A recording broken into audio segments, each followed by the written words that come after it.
Okay, hello everyone. So we are going to start the session, right? Uh,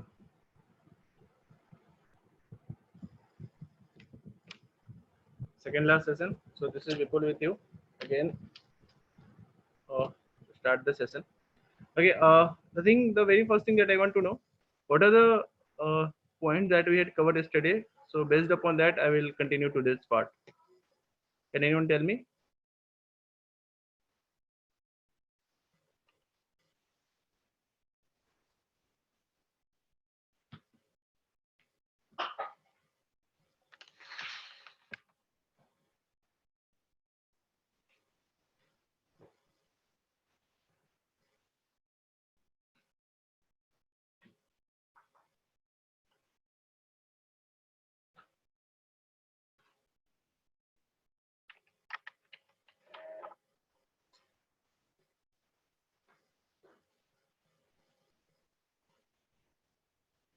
Yeah. Am I audible to all of you?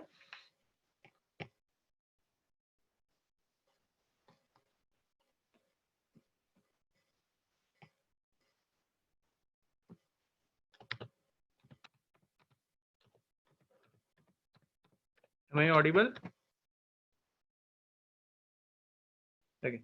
Random first class OpenCV image plot. Okay. The feature extraction part is done, right?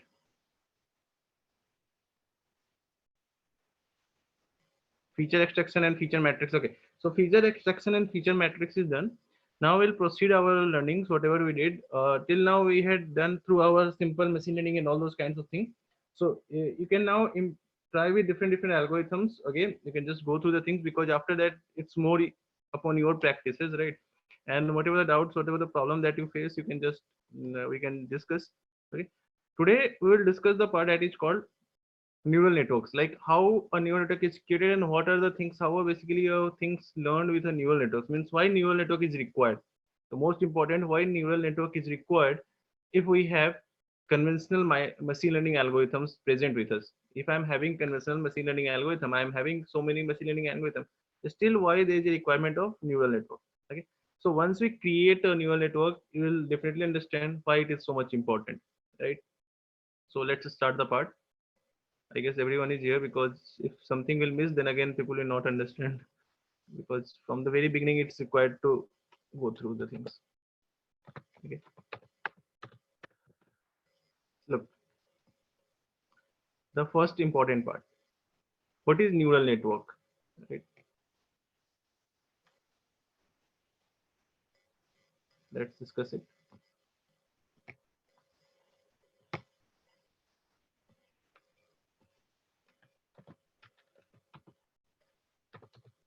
So you can imagine, like, we are having neurons in our nervous system, right? We are having neurons in our nervous system. So what does those neurons basically do? The neurons that we are having, basically, they also transfers the information, transfers the data. Okay, they just, you can say, whatever the things that you receive from the environment, like you are having a sense organ. Okay, so those sense organ basically receives the data with the help of neurons, right? And those neurons transfers the information using the veins to the brain. Okay, veins are there, and those veins basically picks your information and transfer the information to the brain, and then our brain analyze and then process, and then we decide something. Okay, same type of things basically try to develop with a machine. Okay, there are certain algorithms try to develop so that machine can also work in that same manner. Okay, so it will increase their accuracy, it will increase their efficiency, and it will increase the kind of data that we are working with. Like if the data is too complex to handle, the normal algorithm will fail over that. Okay, because with normal algorithm, you are having a very limited possibilities of coefficients. Okay, while you just tune the coefficients, while you tune different parameters and hyperparameters, there is a limited possibilities. Okay, there are limited possibilities with which you can tune. Okay, so that's why there is a limitation over there. Okay, but with neural network, the possibilities, or you can say the kind of thing that you can tune, increase exponentially. Means a lot of things are there, a lot of coefficient possibilities are there. How it is that only we are going to understand, right? So there are certain terms that we should know. with neural network. One of them is input neurons. Okay. Second one is known as output neurons. Output neurons means what? That will decide the output, right? There have a third part that is known as hidden layer. The layer that is hidden, but that and plays the role by just keeping themselves secretly. They are not open actually. So input neuron layer basically receives the data. Output neuron layer decides what to do, what not to do, and hidden layer you can say is a hidden part of those neural network that plays its role very silently, and it is just hidden. It is not open for the input part nor for the output. Means no one can look into it. Okay. Thereafter we have feed. Sorry. Thereafter we have weights. This thing we have to understand what are weights. Then feed forward network. Then backward propagation.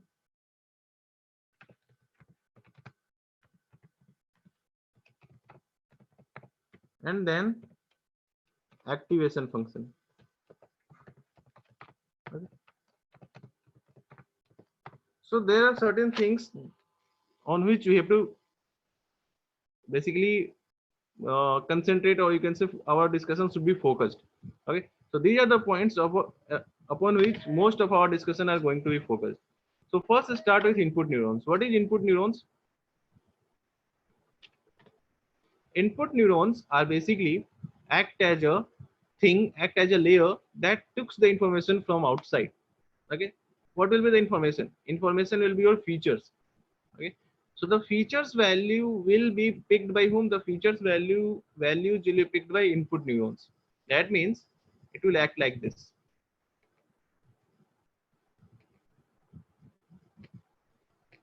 This is your input neuron. The features, the layer which will take your features. Then output neuron. What is output neuron? Output neuron is the neuron which decides the output. That is at the last layer. Okay, there is a last layer that will decide the output. Then there is a hidden layer. Hidden layer will be discussed after this topic. Come to the weights. What are weights basically? Weights are something that connects these things. What it do? It connects the input layer with the output layer, or you can say better, we should say input layer with the next layer. It connects input layer with the next layer, right? It is like this,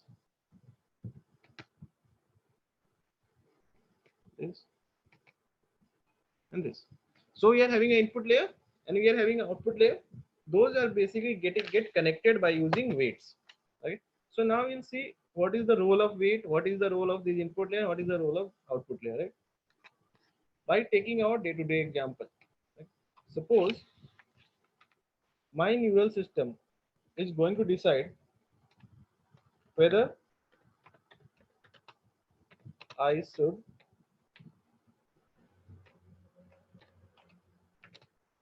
go to college or not.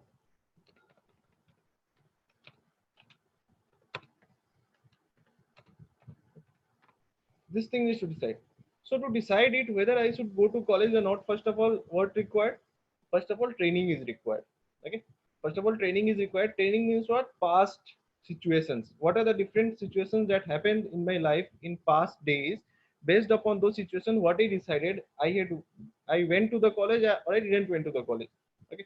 So based upon those conditions, or based upon analyzing those conditions, I will decide the present thing, like I have to go to college or not.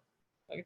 So past only two things happened with me in terms of college. Either I go to the college, I went to the college. Okay. That means it is what? Yes.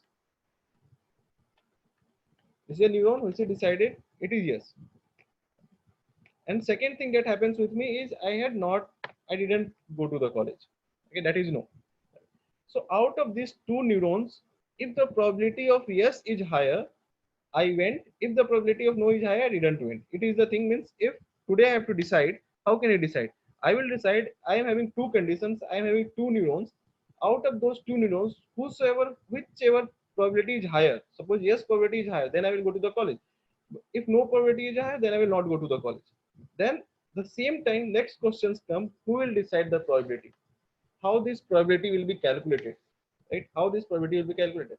This probability will be calculated based upon the coefficients that has been generated by the past experiences. Okay, the probability will be calculated based upon the coefficients based upon the past experiences, right? So suppose I'm considering three cases. First, my own health. From the past experiences, I am considering three cases: my own health, weather, and third case that I am considering is what is number of friends. Like how many of my friend basically went to college, and how many of my friend didn't went to the college. So health, weather, and what number of friends. There are three things, three data that I am having from the past. Okay. So just imagine if my health is, I'm giving a marks to the health, and data of health is like this. If my health is 8, that is I am quite healthy. Weather is what? Weather, suppose somewhat it is showing uh, somewhat mediocre. It's not too good, not too bad. 5. That's why 5 marks I'm giving. Number of friends that are going to the college are 4. Okay. So it was the case in the past, and in this case, I didn't went to the college. No, my label is what? No, that I had not went to the college. Okay. So what will happen? This is the first sample.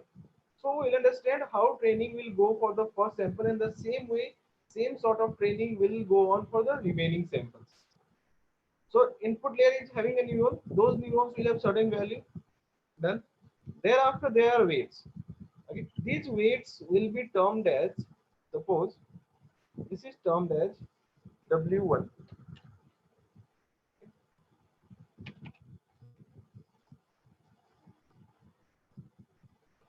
W1.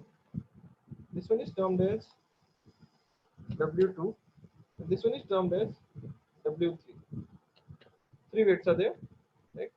So value of this yes neuron will be equal to, yes will be equal to 8 multiplied by W1, that is weight 1, plus 5 multiplied by weight 2, plus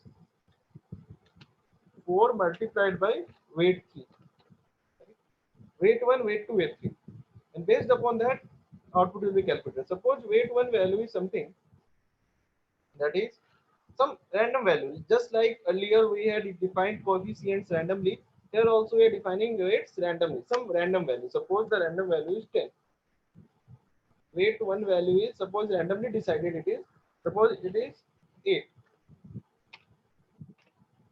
And weight 2 value is something that I have decided that I will start from 5. So three weights values are defined. So based upon the three weights value, what will be the output? 10 into 80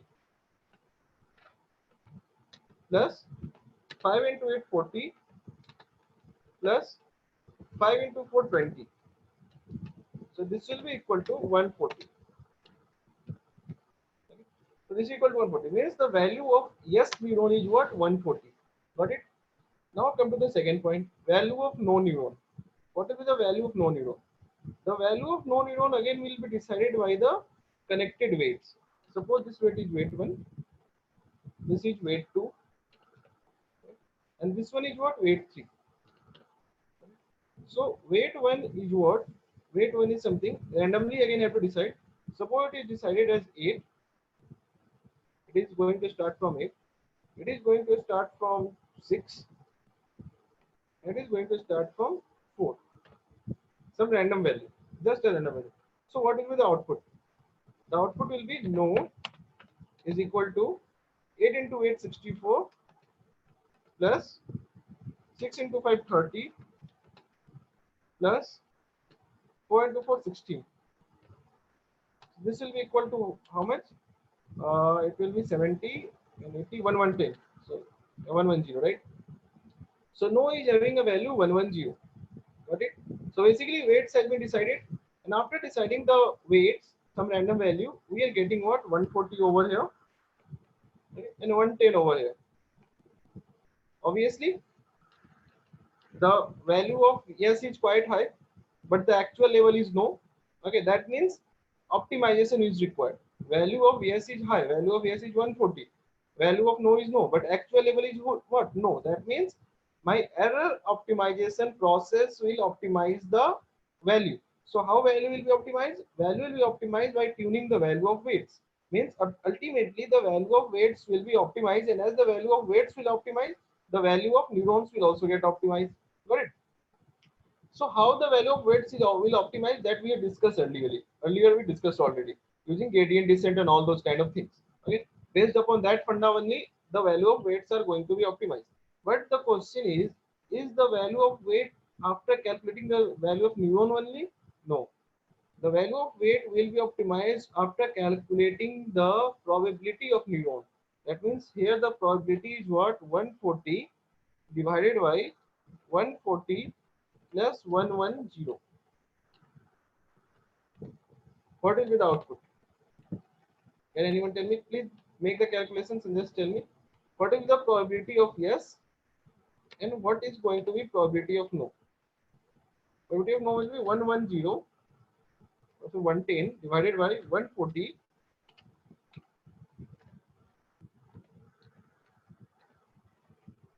plus 110. Got it? So can you tell me the probability of first one? What is the probability of, okay, 0.56, right? That's right. So it is 0.56. So if it is 0.56, all of us second will be 0.44, right? Okay. So how things will continue? Things will continue after calculating the error. Then what will be the error? Error will be calculated using the concept of cross entropy. So since the no value is the label, so it will calculate the error with respect to neuron no. So what is the error with respect to neuron no? The error will be 1 minus 0.44, and the error will be what? 0.56. That means my whole neural system will work upon to decrease this error. Which error? 0.56. Okay, this is error value, and my whole neural network or this neural structure will work upon to decrease this error value, which is 0.56. As the error value 0.56 will decrease, the 0.44 value will increase. The probability will increase. Here 0.56 is not a probability. Here it is a error value. It is a error value, and here it is 0.44 is the probability. So as error value 0.56 will decrease, then all of us know it's very common that 0.44 will automatically increase. And as 0.44 will increase, the other neuron weight will, or you can say the other neuron value will automatically decrease. The probability will automatically decrease. That means what will happen now? Tuning will happen, and tuning will just try to optimize the weights. Now suppose weight is optimized and this value turns into 10. The value of weight 1 is turning to 10. Is turning into 10. As this is turning into 10, the output will also change. Now the output will be what? Now the output will be no is equal to new value of no will be equal to 80 plus maybe 80 plus 30 plus 16. So new value will be what? New value will be 80 plus 30 is 110. 110 plus 16, 126. Right? So if it is 126, then you can again calculate the probability of both of them. How it can be calculated? It can be calculated very simple.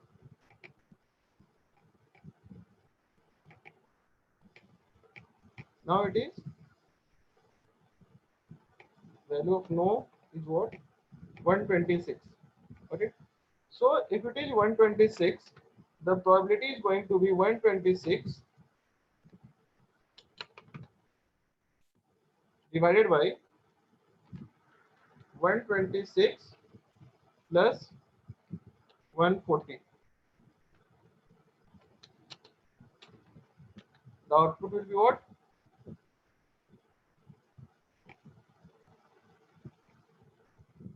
You can please calculate and tell me. here also it will be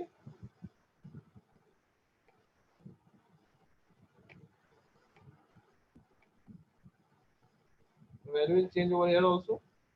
So it will be 140 divided by 140 plus 126. So here the probability is again changed. Okay. So as the probability is changing, what is the output? The output is like 0.47, right? So you can see earlier whatever the probability was there, now it is increasing. Now it is 0.47. Okay. And here it is 0.53. Right? So it's like probability increased to 0.47. So what is the new error? The new error value will be equal to 1 minus 0.46, and this will, sorry, 0.47, and this will be equal to 0.53. Right? So this is your new error. So ultimately next process will be done, again it will go and again it will optimize the weight. So what is going on basically? Look here, the first thing that happens from this point to this point, again, means from input neuron to the output neuron, the very first thing that happens is known as what? Is known as feed forward network. Is basically known as feed forward network. And this thing which is used to optimize the weight is known as feed backward propagation. Means first process is feed forward process or feed forward network. In feed forward network or feed forward process, the value of next, or you can say upcoming neuron is calculated, and in backward propagation weights gets optimized. All things will go in a reverse direction and weights gets optimized. So again it will go reverse because again the error is 0.53. It will work upon, so that it will work upon so that 0.53 can be optimized more, right? So again it will go back, and as it go back, what will happen? The some value of weight will again change. Suppose this weight is now changed to what? 5. Okay. Suppose this weight is changed to 5. Okay. And here it is a 6, right? Suppose this is also changing. This weight is changed to 9. So as it changed to 9, the output will be what? The new output of no will be calculated. And the new output of no will be what? No is equal to, it will be 80 plus 45 plus 20. That will be equal to 145. Okay. As it is 145, again the probability will be calculated. What the new probability will be? All of us know the new probability will be 140 upon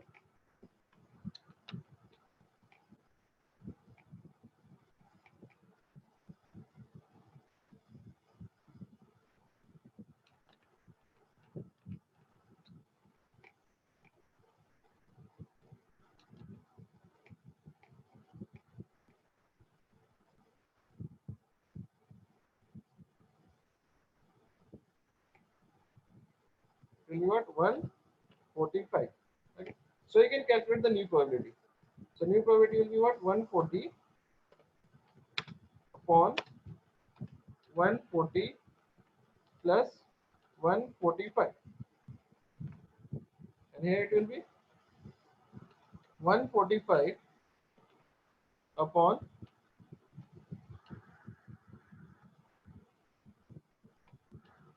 140 plus 145. So here it will be what? You just tell me what is the value in each case? Can anyone tell me? What is the new value?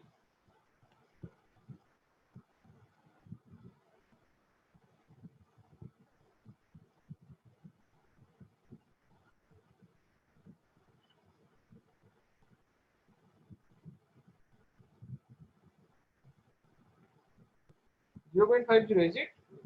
I don't. 0.50 is how?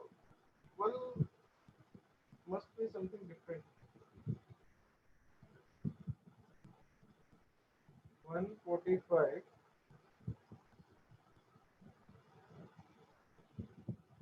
divided by 140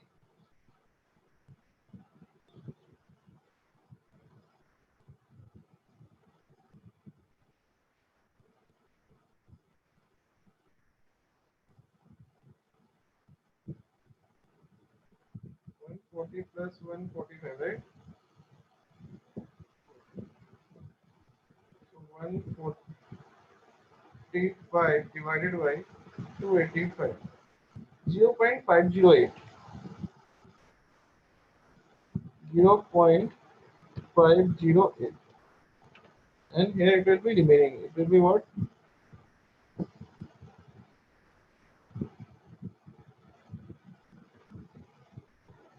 0.491.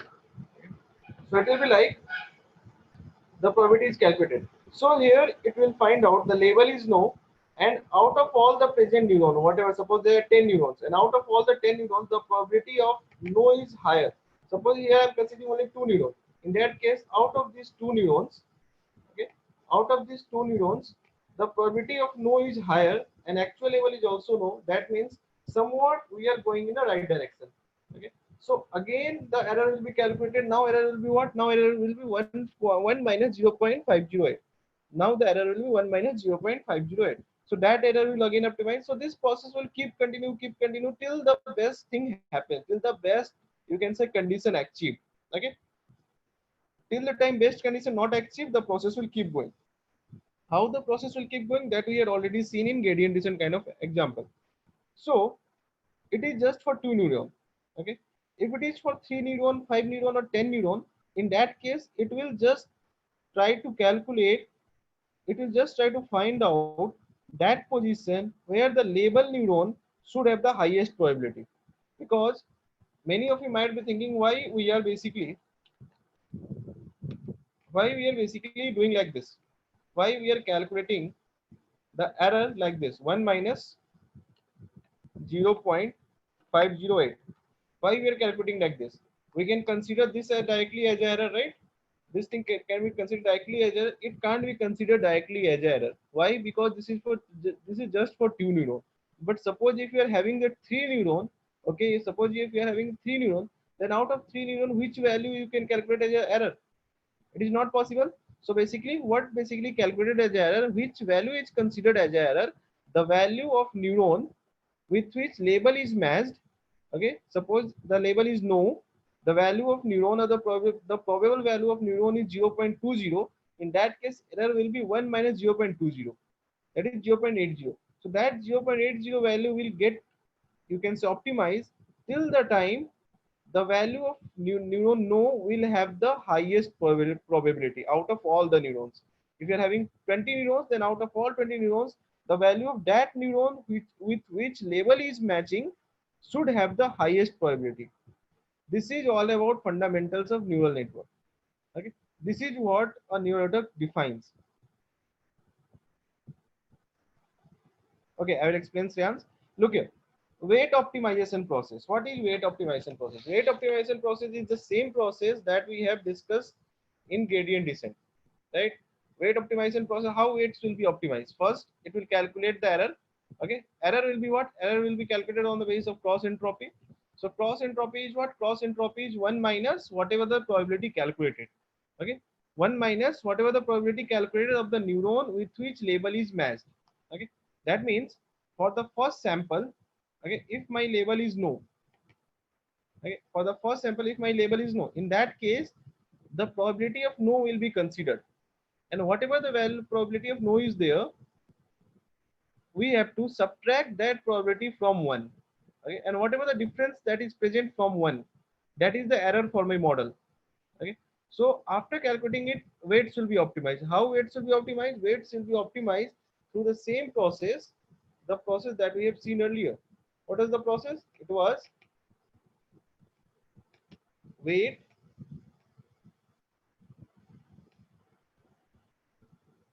weight 1 is equal to weight 1 minus DE, that is the error, upon the weight 1. Okay. Using this process, our error will keep optimizing. Okay, means weights value will keep optimizing, right? So basically, weight optimization technique is as earlier, means we have to ultimately reach to a minimum error point. We have to optimize our weights in such a way that we should reach to a minimum error point, whatever the minimum error point that is possible. Okay, this is how your weights will be optimized. Okay, and what is cross entropy? Cross entropy is a way of calculating the error in this case, because we are considering the probability. Okay, because the decision will be based upon the probability of each neuron. Whichever neuron probability is higher, the decision will be based upon that. That means, just suppose whether I should go to college or not. In that case, suppose health is 6, okay, and other thing weather is something 4, okay, another thing number of friends coming is 6, okay. So based upon this thing, the probability of both the neurons will be calculated. Okay, how it will be calculated? Based upon the weights. And from where weights will come? Weights will come from the different samples that had been used earlier. Okay? That had been used earlier. Based upon that, weights will come. Okay? So based upon that weight, the output will be calculated and the prediction will be made. Okay? Now with this thing, there are certain more challenges happens. Okay? The challenges are, what if values goes negative? It might be the case, right? It might be the case because we are using the formula, this one, W1 into X1 plus W2 into X2 plus W3 into X3. So in this case, if we are using this formula, suppose, so it is a formula of linear line, and all of us know linear line is having a no boundary. It can go negative infinity to positive infinity. So what will happen if there is a negativity, or you can say negative value appears over here? If there is negative value appears over here, then this whole concept will fail. This whole concept will fail. Okay, so basically, to work upon it or to deal with this kind of problem, a new term is given. The term is known as activation function. Okay? So we will understand now how activation problem solve this problem.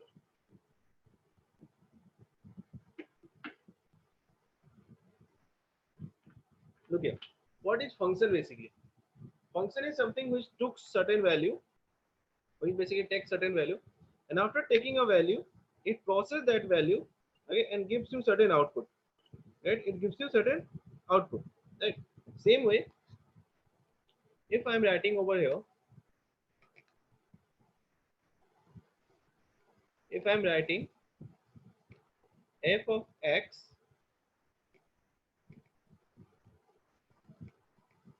is equal to x, that means whatever the input you give, the same will be your output. If you are giving 2 as a input, 2 will be your output, right? So this is called identity. This kind of function is known as identity activation function. Now come to the problem that we are having. We are having, if the output neuron will get certain negative value because of weights. Because if weights are optimizing, then weights can be optimized in a negative direction, in a positive direction, because you can't control that. Okay, because the gradient descent and all over whatever things we are using, they are using the kind of concept which can give the value in negative or positive, whatever. We can't control that, right?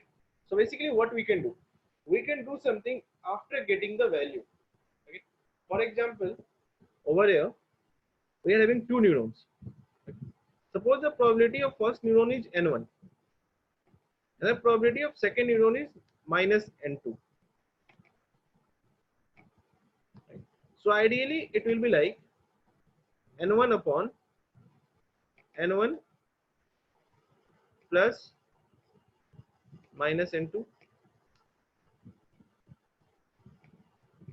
and this will be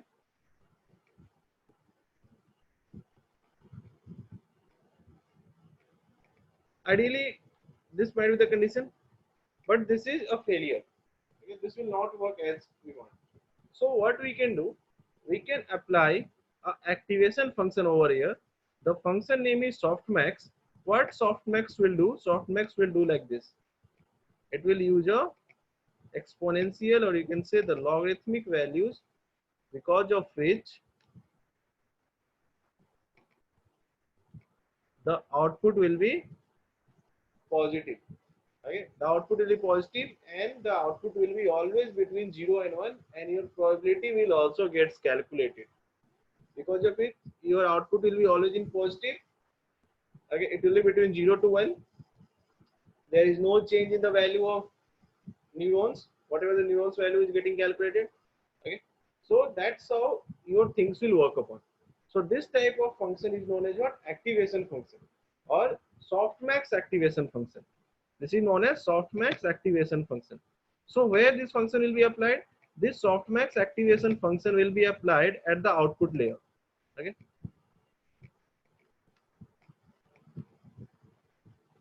The softmax activation function will be applied at output layer, and as it is applied over output layer, the output neuron probability will be calculated in spite of negative value or positive value properly.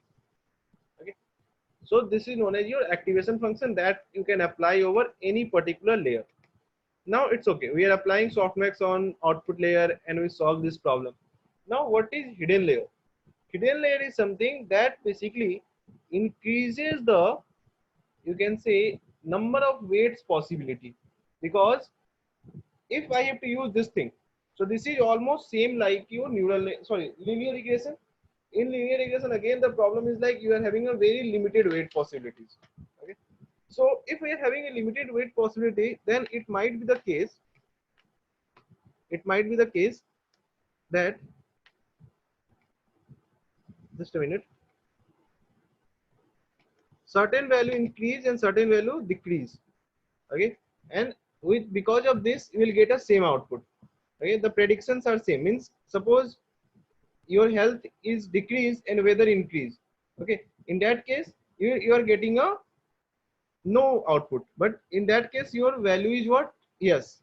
Okay, suppose if yes or no will be calculated on what basis? Yes or no will be calculated on the basis of a neuron.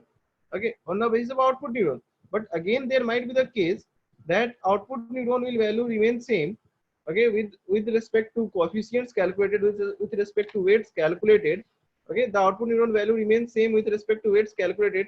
In case one value increases, suppose this value increases and this value decreases. Okay, and as it increase and decrease, the output is also changed. Okay, suppose the output went to yes, but because of the coefficients that you are having, you are getting again the no output. You are again getting the no output because one has increased and other has decreased proportionally. Okay, but that's why based upon the coefficient you are getting no output. This is because the weights possibilities are limited. Weights, the number of weights how many weights we are having over here? We are having just 3 and 3 6 weight. Okay, so what we do, we just introduce one more thing over here, and that is known as hidden layer. In hidden layer, you can decide number of layers. Sorry, number of neurons. Okay. Hidden layer will have certain number of neurons. Then what will be the change? The change will be like this.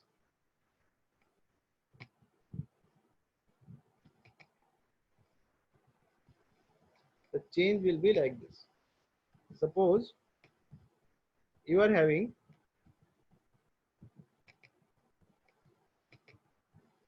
a hidden layer with 4 neurons. If you are having a hidden layer with 4 neurons, in that case, the arrangement will be, first you will decide the value of hidden layer.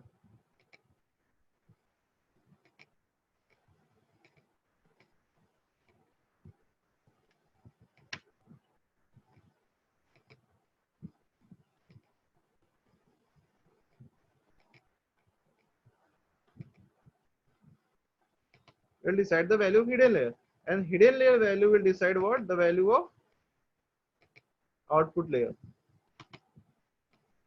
So number of possibilities of weight, which is limited in linear regression, has been increased. Now more number of coefficients can be used. That's why it is known as neural network, because a neural kind of system is created. You can add one more hidden layer, two hidden layer, three hidden layer. Suppose your data is too complex, okay, then you can use three hidden layer as well. Okay, so how many weights possibilities are there? You can calculate yourself. At first we are having three neurons present at first. Okay. Those three neurons are connected to four kind of a neuron with four weights. So total number of weights will be how much? 3 into 4, that is 12. Okay, and these 12 weights will be connected again. This 4 is connected to 2. That means each 4 is now connected to 2. That it means you can use 4 cross 2. That is 8, right?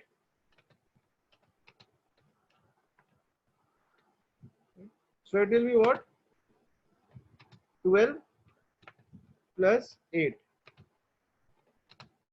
that is 20. So you can see, just by increasing one hidden layer, we have increased the number of weights possibility to 20. Means 20 weights can arrange themselves to give you a better result. Okay, 20 weights can arrange themselves to give you a better result. This can't be happen in a simple linear regression kind of thing.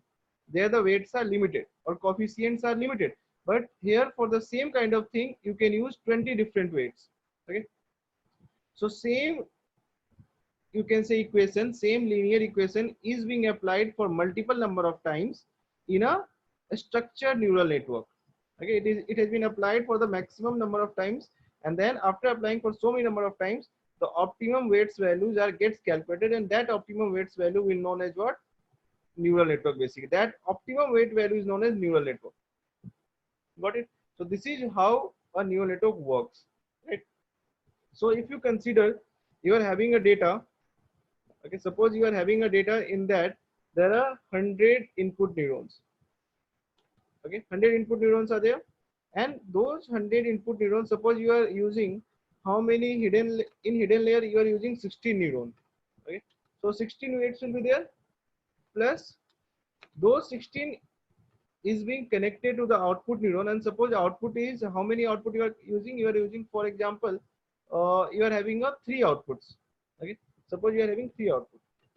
So your value will be what? 100 into 6, 16, 1600, 1600 plus 48, 1748, right?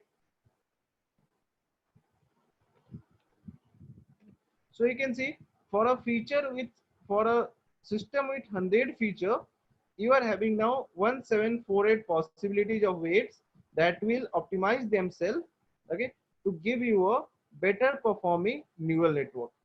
Right? So this is just a small example. In actual case, the number of weights possibilities might increase to lakhs and crores. Okay. In actual case, the weights possibility might increase to lakhs and crores. Now you will say why? Because generally we don't use 60 number of neurons at hidden layer. Generally we use 128 neurons. Okay, 100. If I am using one now, why 128? There is no reason behind it. 128. Only one reason that people think of or had imagined is like, our neural network or human neuron system has been created in a multiple of 16. 16 neuron has been connected to next 16 layer, 16 layer, like that. So to just copy the human neuron system, we just use a number in a multiple of 16. This is the only reason. Apart from this, there is no such reason. You can just use 128, 2800, 25, 6, whatever the number of whatever the number of hidden neurons you want to use, you can use. Here I am considering 128 hidden neurons. Okay, these are the hidden neurons where 4 hidden neurons are there. Instead of using 4, I am using 128. Okay, and here is 100 features. So instead of using 100 features, suppose I am using on MNIST dataset. So MNIST dataset is having, or sorry, the dataset that we had used yesterday. How many features were there? It was 70 cross 70. That was 4900. So 4900 features were there, 128 neurons, and thereafter those 128 will be connected to 10. Why 10? Because total 10 levels are present. Okay, total 10 levels are present. Sorry, not 10, it is 3. Why 3? Because total 3 levels are present. How 3 levels are present? Because there are person, car, and motorbike. Person, car, and motorbike, right? So that's why 3. Okay. So if you calculate it, what will be the output?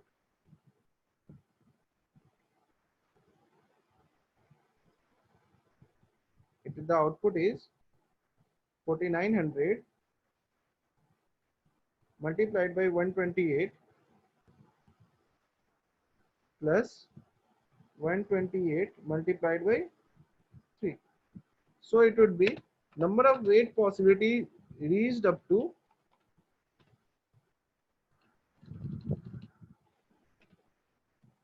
627584. This is the weight possibilities, right?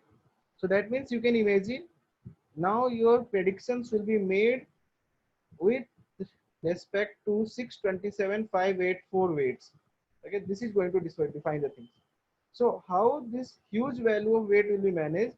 This huge value of weight will be managed by certain libraries, and those are known as Keras or tflearn, or there are certain more libraries are there. It was like keras and tflearn is most popular these days. Earlier we used one more library. I am just missing the name. Mm, okay, I will tell you the name. There are certain more libraries are also there. Okay, so this library we are going to use either keras, either tflearn. Okay, so basically with using this library right now, keras is most developed. So generally nowadays keras is mostly popular. Okay, and how this library will be used? This library will be used based upon certain framework like tf, or you can say TensorFlow. Right? TensorFlow, or you can say PyTorch. Okay, so there are certain frameworks, MXNet. Okay, there are certain frameworks. TensorFlow is a product of Google, which is most successful in this case in managing, in optimizing, and doing the things. So basically, TensorFlow is a framework. Using that framework, or this keras is built over TensorFlow. So using that framework, you can use keras. Okay, and using the keras, you can manage these many high number of weights and can optimize the error value. So this is how things will proceed. Okay. Next question is, what will happen if I will get a negative value over here? Because if I am talking about negative value, so it's like if at the output layer I am getting a negative value because of previous layer, then there might be a possibility that I will get a negative value over here. It is minus 50. It is 40. It is 10. It is 3, or minus 35. Okay. So if you are getting a negative value at the hidden layer, then what will happen? Because obviously you can get the negative value over here. Okay, because we can't control the weights. Okay, we can't make that. Okay, we have to be in positive like that. So it is what it is, having a linearity, and we have to break this linearity. Okay, we have to break this linearity. So one of the definition of activation function is used to break the linearity during the training. While you are training your model, it will just break the linearity. Okay? Linearity means it will just convert the value wherever it is negative. The negative value will be converted into what? The negative value will be converted into 0. Positive value will remain as it is. Okay? If you will not convert it into 0, then what will happen? It will be like some value increased and some value is decreasing in a negative way. So ultimately, weights are doing its task. Okay, that means weights are optimizing. Error optimizer is also optimizing. Everything is optimizing, but ultimate output, final output is not changing too much. Okay, because it might be the case some value is in negative, some value is in positive, and as the value which is in positive in the second cycle goes to negative, and the value which is negative goes to positive, so the final change is no, or you can say that there is a very small change in the final output, or the change at the final level is just negligible. Okay? Means at the final stage we are getting a almost negligible change. Okay, that means rates are optimizing, every process is going on, but finally I'm not getting any change. Finally the same, I'm at the same stage. Okay, so that's why what we do, we just convert the negative value into 0 by using activation function, and that activation function is known as ReLU. ReLU stands for what? Rectified linear unit. Okay, ReLU stands for what? Rectified linear unit. What is rectified linear unit? Rectified linear unit stands for f of x, okay, is equal to x, okay, if x value is greater than 0, and f of x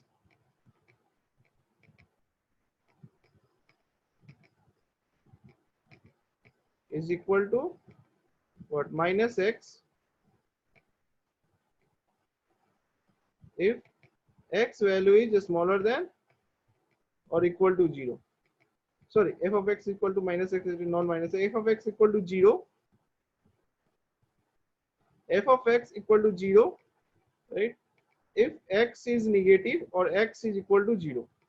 Okay, in that case output will always be 0, but if f of x is but if x value is positive, okay, then f of x equal to x. Okay. So it will be like this.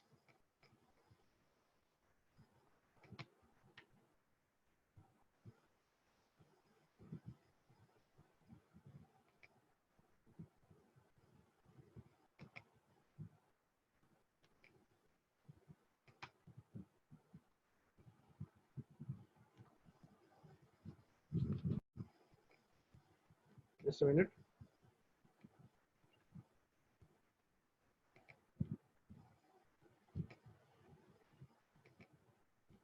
It will be like this.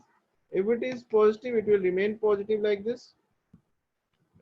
And if it is negative, that means the value of x is negative, then it will be the value of y will go, or you can say the value of neuron will go to 0.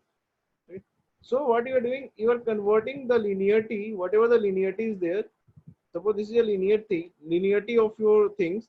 So it will be converted into non-linear. Means through activation function, you can break the linearity. What you can do, you can break the linearity through activation function. What you are doing, you are breaking the linearity, right, into non-linear. So this is a basic definition of activation function. It just break the linearity of doing a training into a non-linear behavior. Okay. So at hidden layer, we can use what? We can use ReLU. Here the activation function can be used is what? ReLU. And here the activation function can be used will be what? Softmax.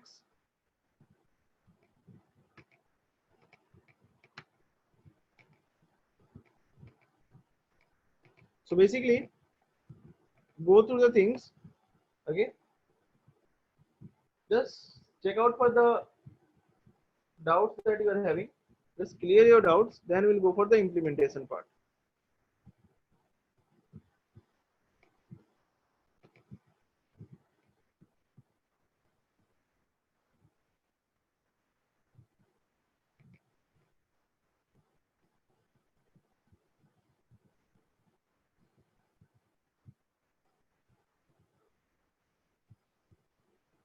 Just check out the output. Then we will go for the activation.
Done for everyone?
Is it finished? Shall we go for the implementation?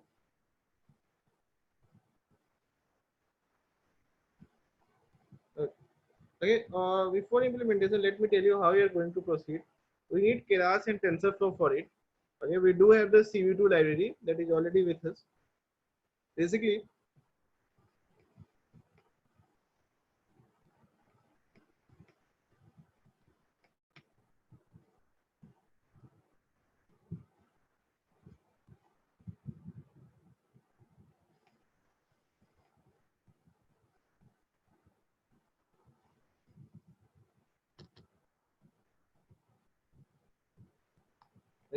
look here. If you are having this TensorFlow env, right? If you are having TensorFlow env, okay, the thing that I have shared with you, then it will work for you. If you don't have this thing and you want to install in your system by your own, okay, so what you can do, you can install it as well. First, let me tell you, I will I will use this TensorFlow env, sorry, Tensor env. This is one of the environment that I had shared, and for many person I had told to how to do it. So if Tensor env is there, you can just start, open with Jupyter notebook.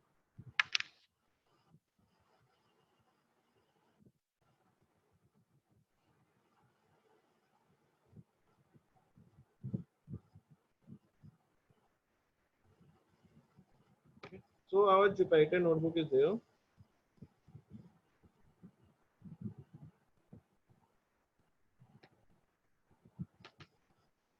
Wait,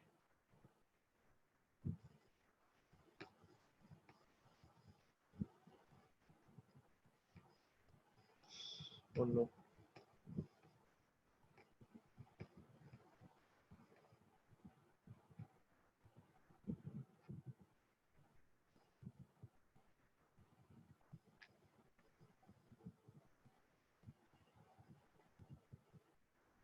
why is it coming like this?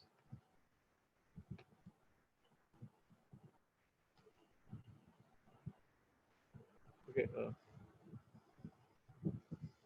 oh, wait, it's getting.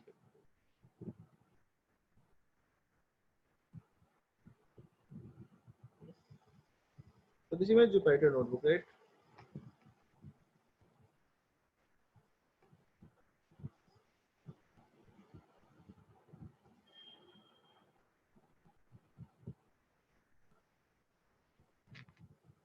Right. So what I will do, I will use import TensorFlow as TF. So if it is installed in your system, it will work like this.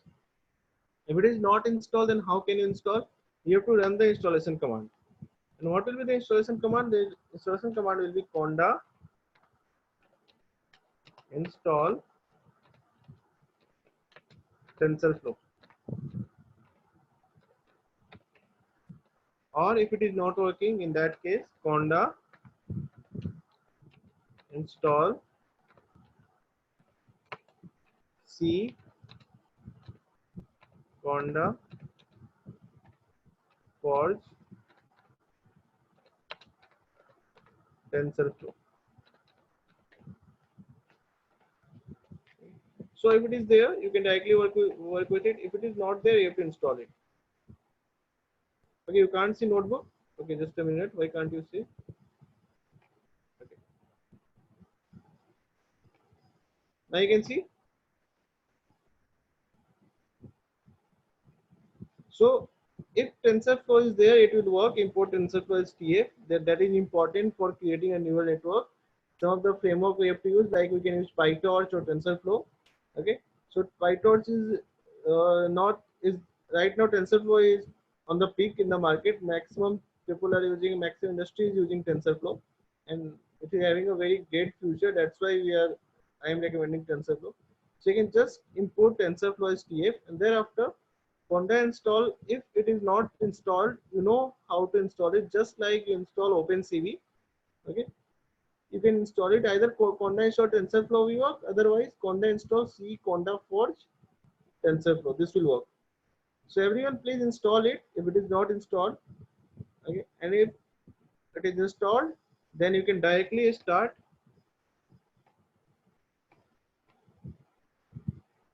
That means if it is installed, then you can directly start from here. Tensor env if it is there. What is tensor env? Tensor env is that zip file or that RAR file that I had shared with you. And in last class, I had asked some people to paste this file in the envs folder as well. So some people had already pasted. So all those who pasted, they can directly work. They can directly click over and they can open it because it is already installed in it. And for those who are new or for those who had not copied, if they are working on their system and they want to install, they can install it. Yeah, in Anaconda prompt, right, Parthiv? In Anaconda prompt. Please don't use this hash symbol. Okay, directly conda install, hash symbol is not required. Out of these two, anyone, whichever is working, you have to pass that thing. Or okay. You have to give this command.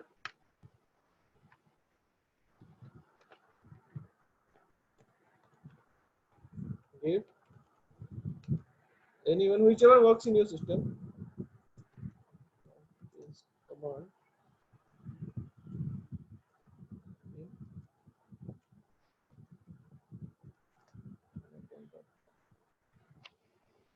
Just give it, and once it is working for you, TensorFlow STF, then you can just tell me.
What is it saying, Shreyans? Sir, please share those files which need to paste in ENV because we don't have the. Shreyans, I had shared that thing already. I had shared a drive link, right? I had shared a drive link and asked to download. Is anyone having that drive link? Just wait. If you didn't, then just wait. I will again share.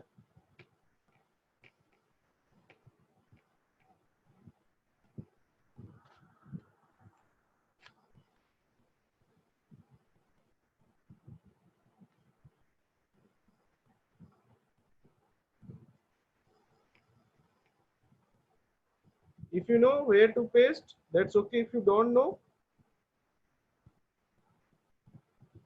then you can just tell me. I will help you.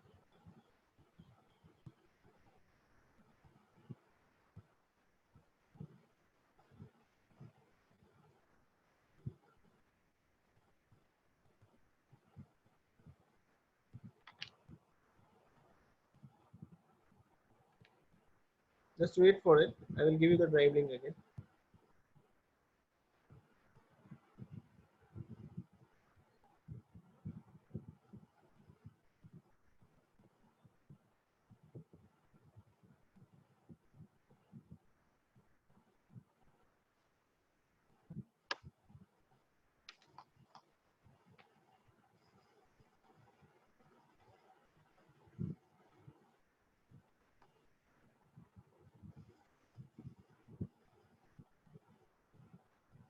You have that file. Okay. Where to paste? Parthiv, share your screen. I will tell you.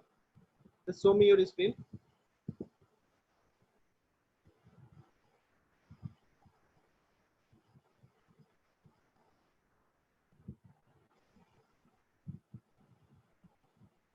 Parthiv, show me your screen.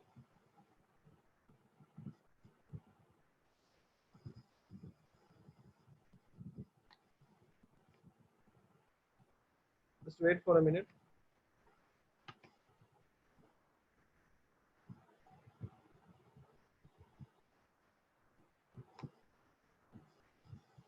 Okay, so extract it first. Extract this.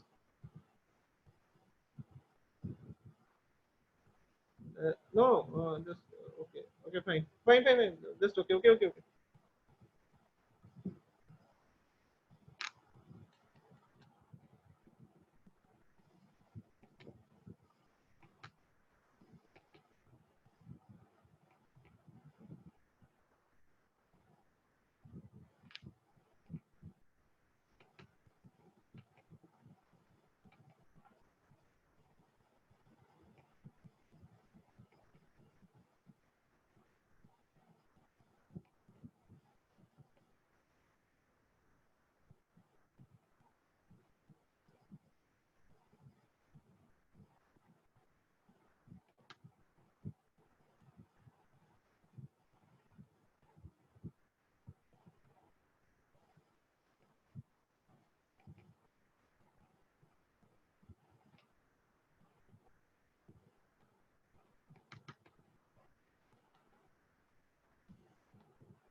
Okay, for all those who wants this thing, I am pasting at the link over here again. Download.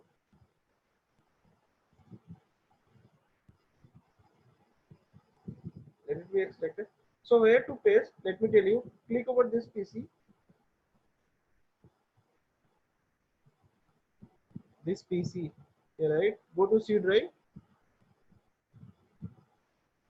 Okay. Click over users. Okay. Path. In path we have Anaconda 3 folder.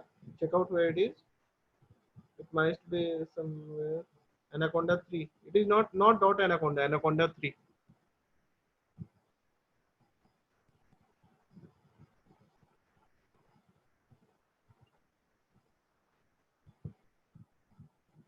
It is not there.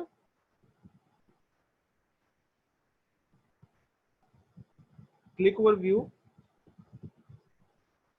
View at the top. Home share view at the top. Click over hidden items.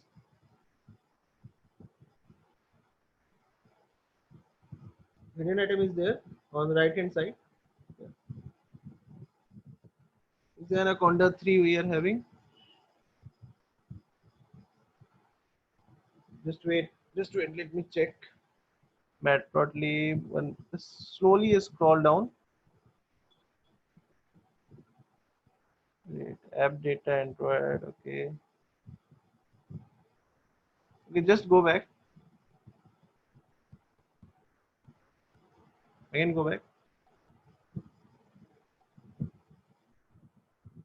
Click over program data.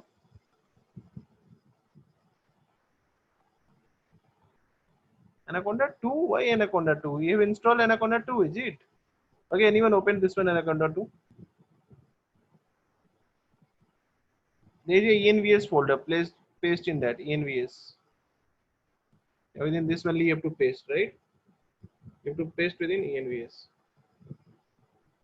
That is extracted folder. I don't know like it will work or not because you are using Anaconda 2 and I have given for Anaconda 3. Let's see if it will work, then all good.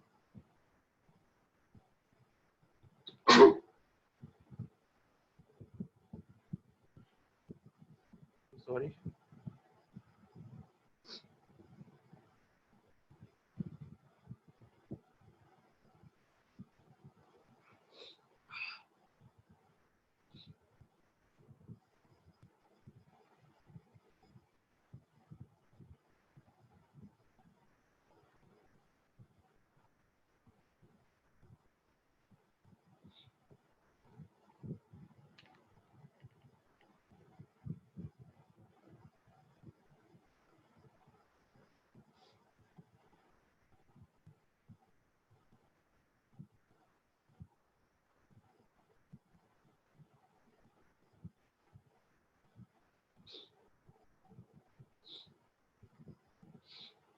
Wait. Before pasting, oh, just go to that location where you have extended. Just open this folder. That tensor again. We open it. Okay, fine. Now just go back. Go back. Okay, now copy and paste there. I thought that there is a next folder within it. I was thinking like within this there is one more folder.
For anyone, is it working? Like the person who did yesterday or they in the last class, is it working for you?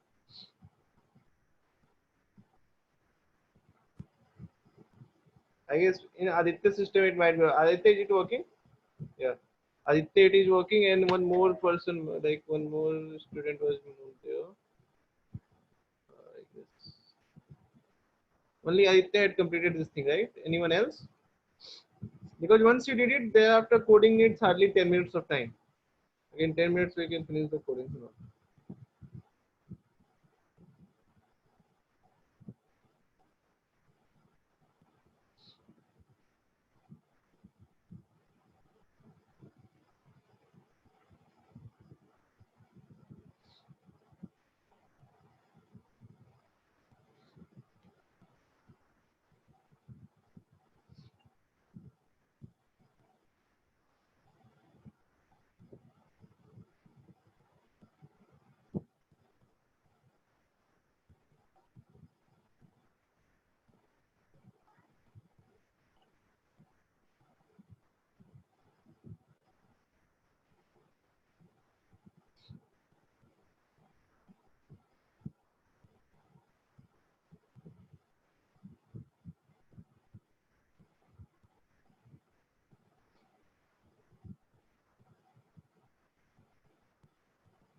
Okay, keep doing this thing. Once you till the time we'll complete our own code, so that you can directly implement after understanding. So let me discuss the coding part. Look here. what we are going to use over here, we have to use what we have to use keras, right? So for using keras, what we should do, we should first open up the keras documentation. Okay, like how to use keras, right?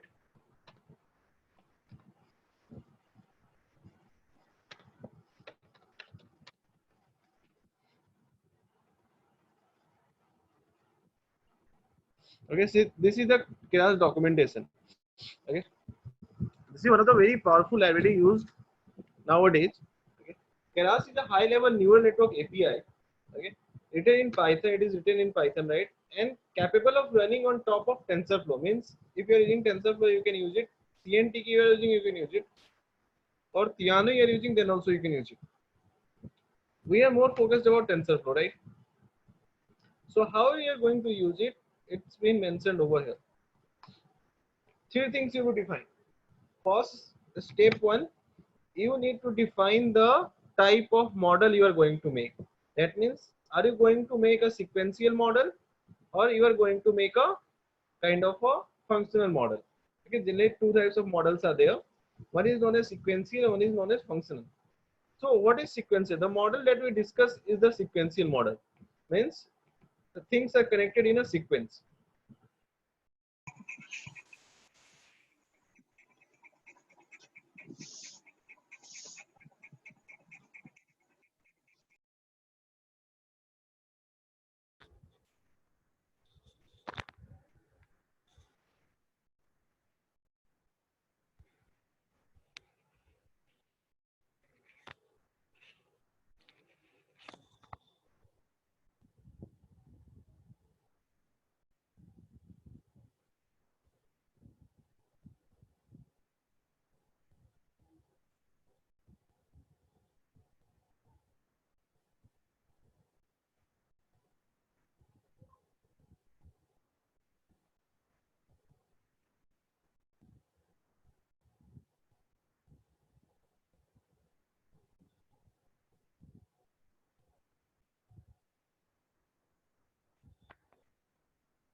Okay, hello everyone. I guess my voice is now audible to you, right? Sorry, the network connectivity went on, right? So what I was discussing like, uh, okay. So before making a model, as Keras said, we have to what we have to define. We have to define the type of model. So what are the two types of models? One is known as sequential model, the model that we have just discussed. Okay, in that model we are having a sequence of structure. Okay, like this. Then we have a hidden layer. Then we have a what output layer. Okay, so this is a sequential thing. Things are connected in a sequence. So what are other types of modeling? Other types of model is known as functional model. So I'll tell you that thing also. So it is like sequential, right? So, and then what the functional means? Functional means there is a one, we just improvise it more. Improvise it more means what? We just increase the possibility of what this is called weights in a most diverse way. Means you can connect weight directly like this as well. So in spite of simple sequential thing, the connection of weight, this type of connection is also available. This is known as your functional model. Means it is simple like if you are making a line, if you are making a queue, then in that queue, if everyone is like in a particular straight line, that is known as your sequential structure. But if everyone is like standing in a kind of a circle form, okay, so you can say that is a functional kind of thing.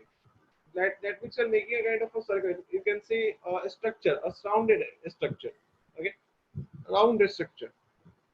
So ultimately the output will be affected, but output will not only be affected by this value, okay, it will be affected indirectly by input value and as well as directly by input value. Both things will work. Indirectly means through hidden, you are manipulating the output layer. First, input layer is affecting the hidden layer, and then hidden layer is affecting the output layer. This is sequential. And in functional, the input layer will also directly affect the output layer. So that is a functional thing. So that's why you define that you are going for a sequential or functional. This is the first step, step one. Once you define the model type, like model type is defined, thereafter you have to add the layers into the model. You have to add the layers into the model. Then there are two types of layers.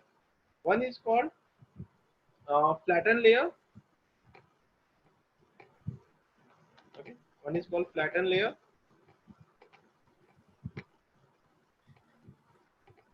Okay. And another is called dense layer. Okay. So two types of layer are there. Flatten layer and dense layer.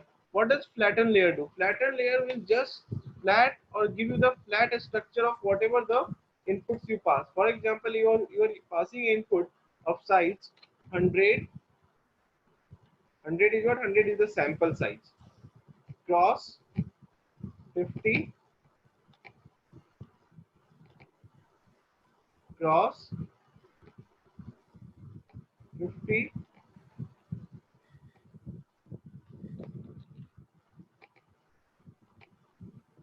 cross 3. Okay. Suppose this is what you are passing. As you are passing this thing, if 100 is your sample size, that means your data will be trained over 100 samples. Okay. And each sample will have how many features? 25 cross 5 cross 5, 25 cross 7500.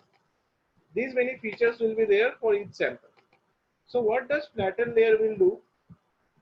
Irrespective of the size of data that you are passing, irrespective of the size of data that you are passing, it will use all this data, okay, and will flat it in the form of 7500. Right? And if it is converted into 7500, that means 7500 neurons will be formed as a flat structure. As a flat structure, 7500 neurons will be formed. This is your flatten layer. Then dense layer. Why dense layer is used? Dense layer will be used to define the number of neurons in the dense layer. So how many neurons are there in the dense layer? According to this, we are having 64 neurons in the dense layer. Then again dense layer will be used to define the neurons in the output layer. In our case, how many outputs are there? We are having car, person, and an motorbike. So in our case, we are having just three value in the output layer. So dense layer will be defined to manually define number of neurons. Why we define dense layer? Dense layer we define for manual definition of number of neurons. Means manually you define how many neurons to be used. That is a dense layer. Right? And what is flatten layer? Flatten layer will be used to directly take the input and flat the input. Okay. This is step 2. And second is step 3. Step 3 is nothing. It is just of compiling your model. You are just compiling your model by defining that, okay, my error calculated will be based upon cross entropy. My optimizer will be SGD. Okay, by SGD is a library through which everything will get compiled, optimized, and at output I need out accuracy. Means with the compilation I need the accuracy thing. So this is the third step or the three-step process that you can use for simple, basic, fundamental artificial neural network creation. Okay, this is not the, just keep in mind, this is not the only neural network. There are lot many other types of neural network, but this is the basic fundamentals with which you can create a simple neural network. Okay. Once we create this thing, thereafter we can discuss CNN and all. Okay. First we have to create this thing. So let's do it. How to do it?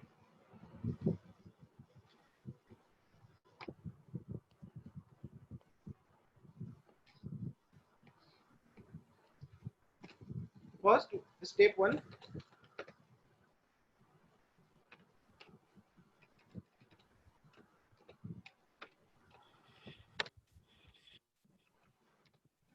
What is step one? Define type of neural network. So it will be, as you define type of neural network, what it will be like from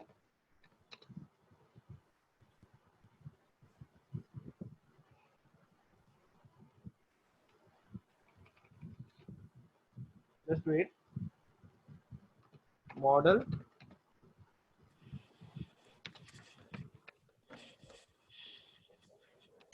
is equal to tf dot tensorflow dot keras dot tensorflow dot keras dot what models dot sequential.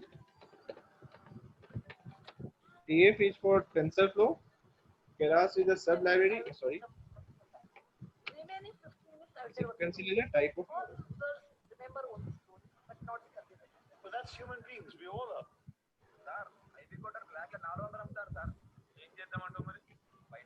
Wait. Sir, I don't want to ask you anything. వాళ్ళ ఊళ్ళు ఏపుకెళ్ళిపోవాలంట చిన్న problem ఉంది మావా నీకెందుకురా మావా నేను ఉన్నా కదరా ఏంట్రా డబ్బులు కావాలరా మావా So this is how your model is defined. Step first, what is step first? Defining the type of. Now step two.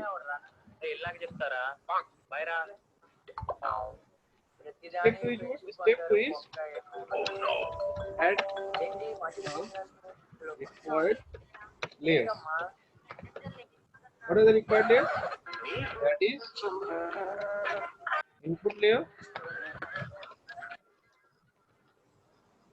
hidden layer, and output layer. Few things required to be added. Someone is asking something. Let's see. So what is mean by type of neural network? Type of neural network means type of. I should not say actually type of neural network. I should say type of model. Define type of model. Actually, if I will say type of neural network, that means there are multiple types of neural network possible. Means there are different ways you can create neural networks, like ANN, okay, like CNN, RNN, convolutional neural network. This is the network that we are using is feed forward neural network. Okay, it's a feed forward neural network. Then we have a CNN convolutional neural network. Then we have a RNN recurrent neural network. That is a type of different neural networks, right? And what is model type? Model type I have defined over here. It can be of sequential model or it can be of functional model. Right? So yet, if we had discussed sequential, any model you can pick. So if we had discussed sequential model, so you have to define sequential model.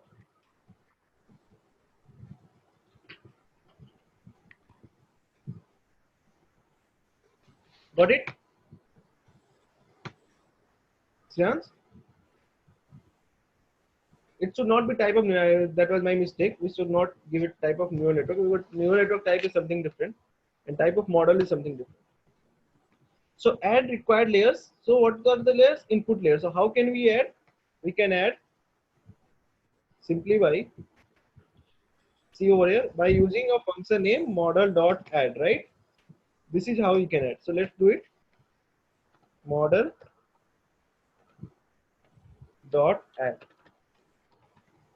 Right? So it is for input layer. It is for input layer. Now I need one hidden layer.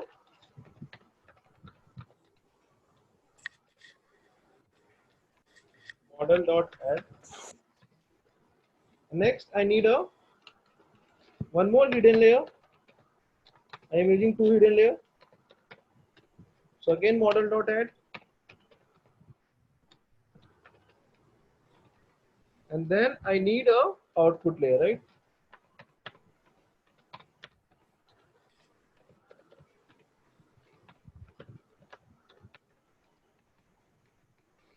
Got it?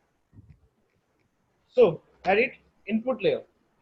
At input layer, as I told you, I have to define flatten layer. Flatten means I don't want to make it fixed. Okay, if I use dense at input layer, can we use dense layer input layer? Yeah, we can use. But the problem is if I use dense at the input layer, the number of input is going to be fixed. Okay, it is going to be fixed means you can't use more than that input value. You can't use more than that input value. So I want to make it free. So tf dot keras dot layers dot, what should I give?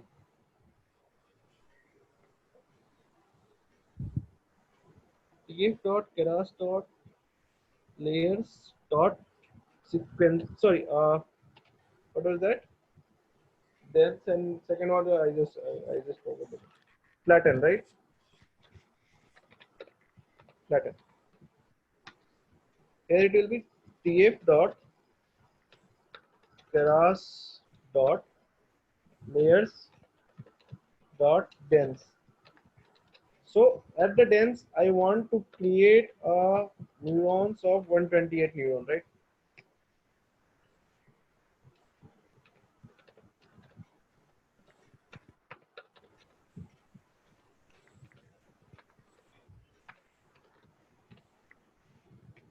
And at output, I am having what? Three values. So tf dot keras dot layers dot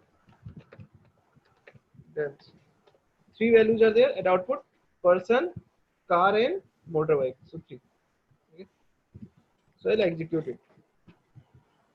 And the last is what? Compile. So model dot compile.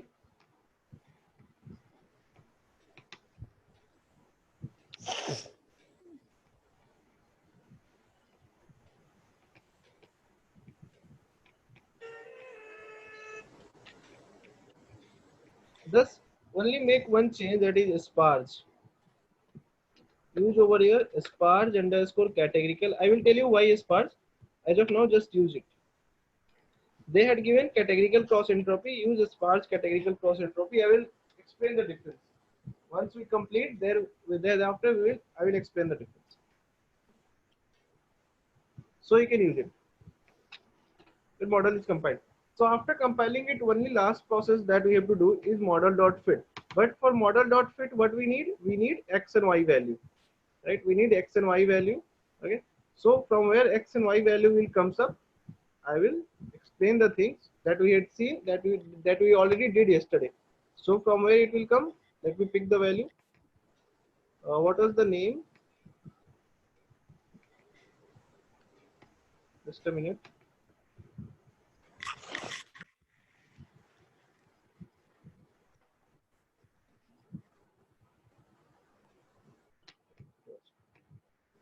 So it was there. So I will need extraction.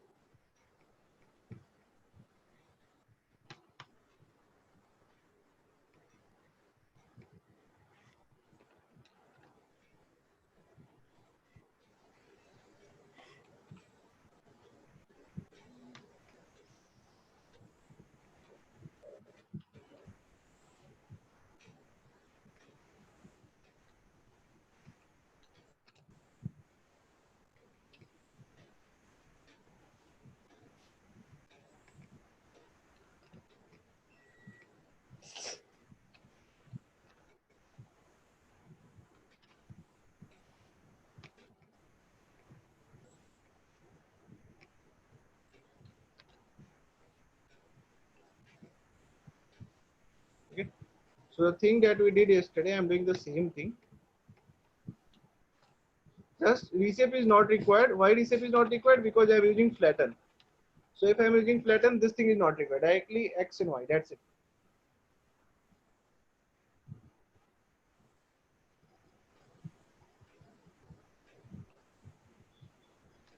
Done. Thereafter,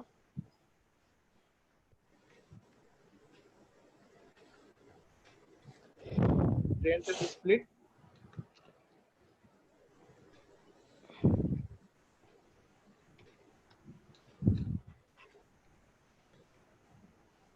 Done.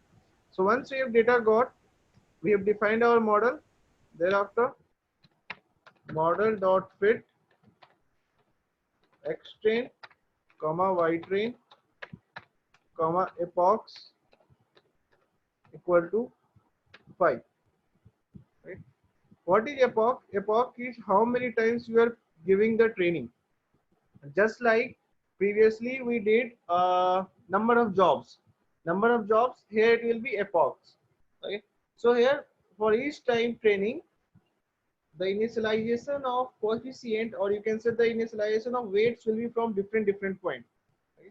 And then the error will be optimized. So as I execute it, let's see first epoch. In the first epoch, it processed everything and it is giving me accuracy of 35%. Second epoch also same, fourth epoch, means all the 5 epoch it is giving me accuracy 35%, which is very low accuracy, right? And as I told you, the accuracy is going to be too good in case of neural network, but it is going in a reverse way. Like we are getting very bad accuracy over here. Okay, so the thing is how we can improve it. Okay, how can we improve it? So just complete it and think of if anyone can give me any reason that why our accuracy is very low. Let's see. Just think of it, then I will tell you why our accuracy is too low. I had fitted the thing, but why my accuracy is too low? Can anyone give me any reason? Okay, my accuracy is just 35%.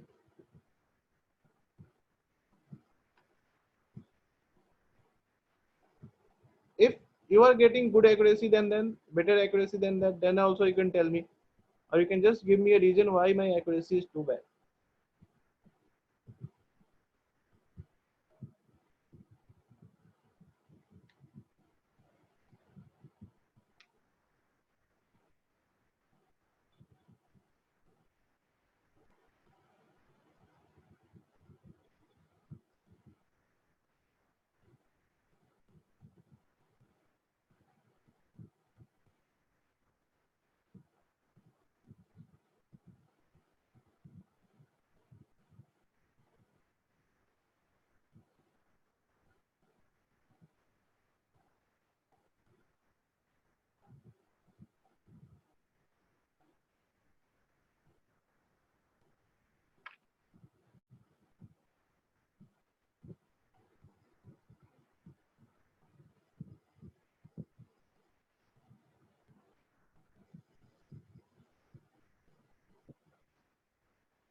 It is underfit.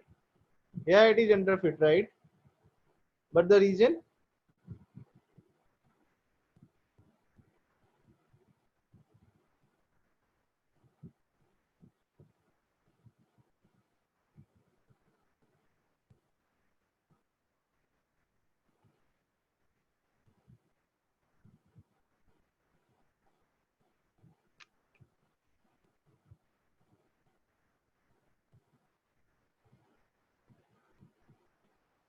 No, no train. Train mode is not required because you can see after 5 training also nothing has changed. It is because we had not used any activation function. I told you the importance of activation function, right? You can see now the importance of activation function. Right? So just use activation is equal to ReLU. As I told you, at dense layer, ReLU activation function will be used. So activation is rectified linear unit, so that it can it can deal with the linearity of your model. Okay? It can convert the negative value into the zero, and positive value will remain as it is. Here the activation softmax done. Okay, nothing changed. Now can anyone tell me, I have applied the activation also, then also why is it not working? Why is it not changing properly? Still my accuracy is too low. What else can be done? Just think, everything is okay. Created your feature matrix, created your kind of a neural network. Okay, created your neural network. Okay, neural network is also performing well. If there might be certain error, then the training will not happen, right? But the training is going on. Training is happening, means there is a relationship between X train and Y train is going on. Okay, accuracy is also getting calculated, but the problem over here is why accuracy is too low.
Look here, the problem over here is the data that we are using is not normalized. Now you'll see the importance of normalization.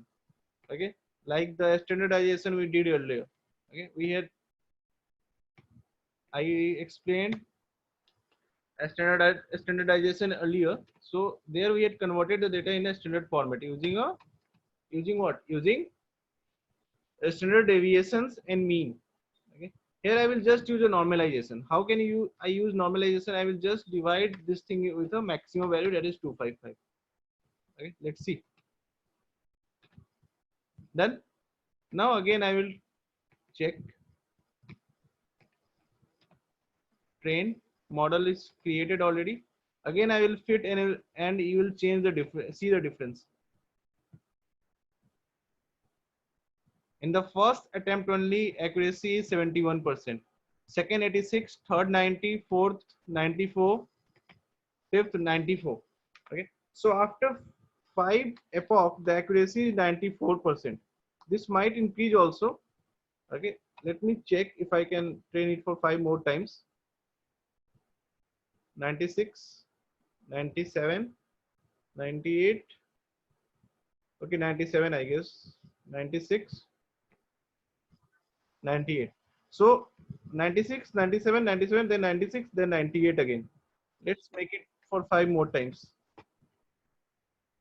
98, 98, 99, 99,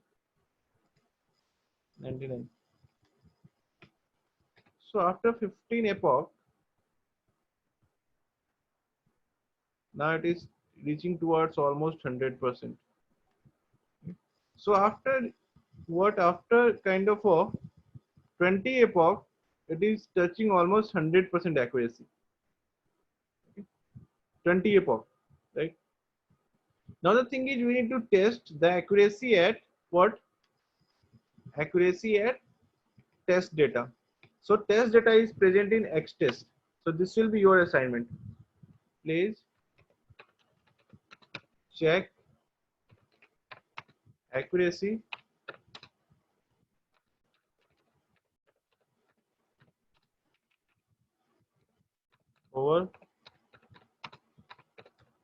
test data, that is X test. So first complete up to this point, okay, and then please check the accuracy over X test data, that is X test.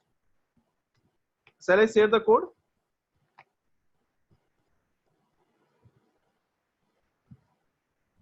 Okay, so yes, I'm sharing the code. Complete it and then check the accuracy over text data.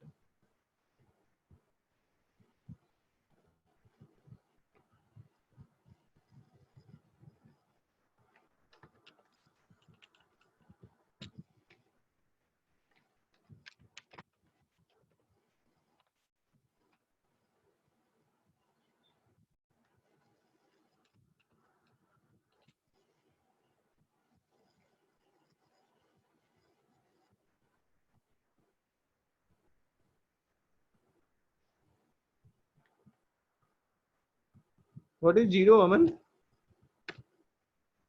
You're getting zero accuracy. I had shared the code. Let's just see it. And then after completing the whole process, please check your accuracy level on test data.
उसको fridge में रखना है या ऐसे ही रखना है? ऐसे ही।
Is it working for everyone?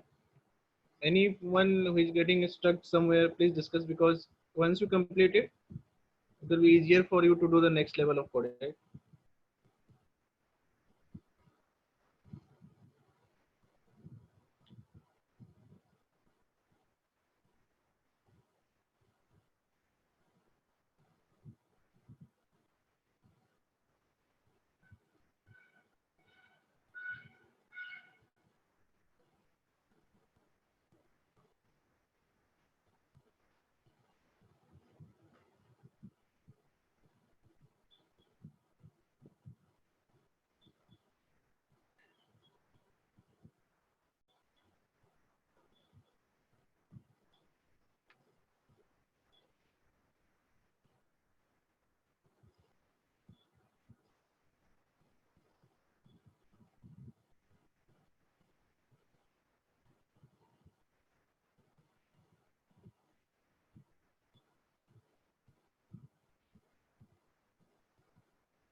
5 times accuracy is coming one. Is it fine? 5 times accuracy is coming. I'm not getting what you're telling. Aditya, Aditya, please share your screen.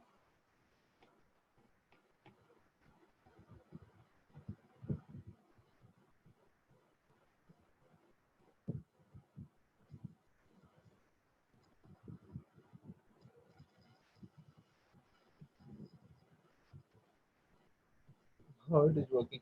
Anyway, yeah, 5 different accuracy will come. Na, it will be like because epoch is what, 5, right? So because epoch is 5, that means you are training for 5 times. So when it is training, just scroll up, go to the first time. Okay. So you can see what it is showing, 1465 upon 1465. What is 1465? That is the total number of sample that you are having. Okay. So as total number of sample is 1465. So first time your model is get trained upon all the samples and it reaches to accuracy of 99%. In second time it reaches to what, 100%, and then 100%, then 100%. It is like that. Okay.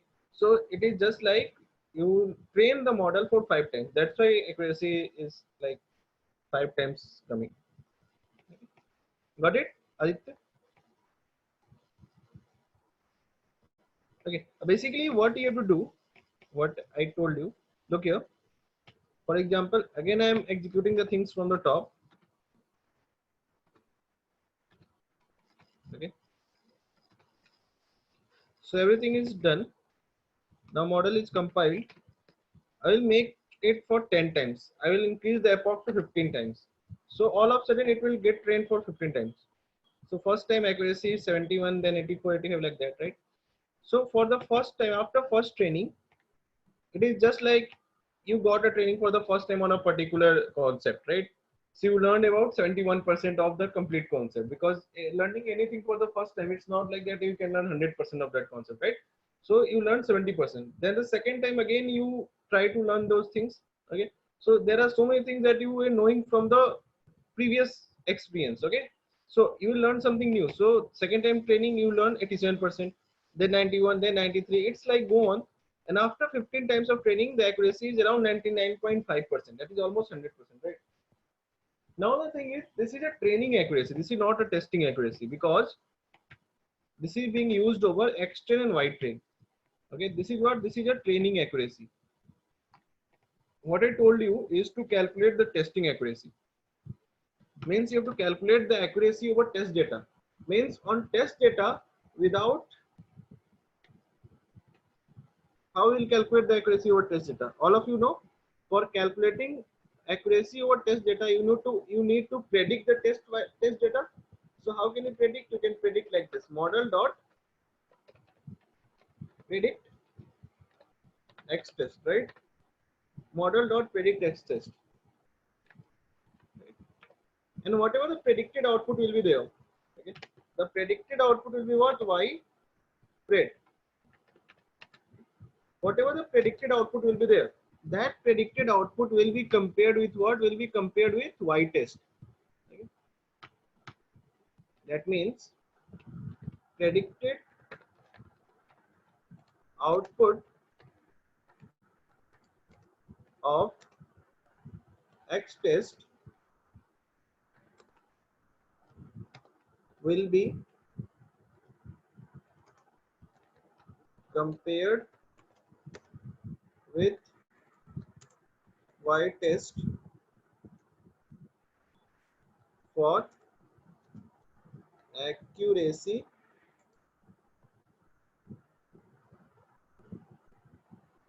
calculation.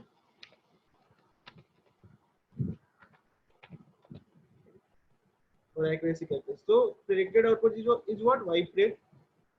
Got it?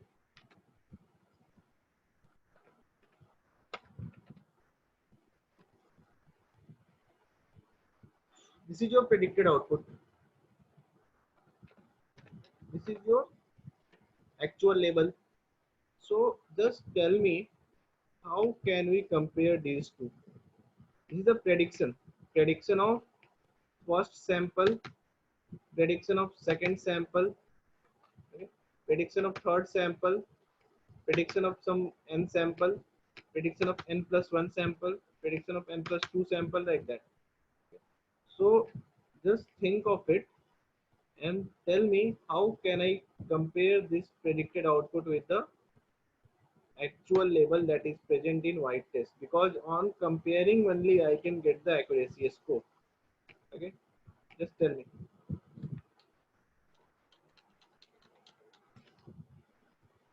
Anyone just think of it, like what it is basically. What is, first of all, think of it, what it is. The prediction you are getting, what kind of prediction is it? What is this? Please tell me.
Is test y test is no, y test is not boolean type. If it is a boolean type, then how can you see this true value?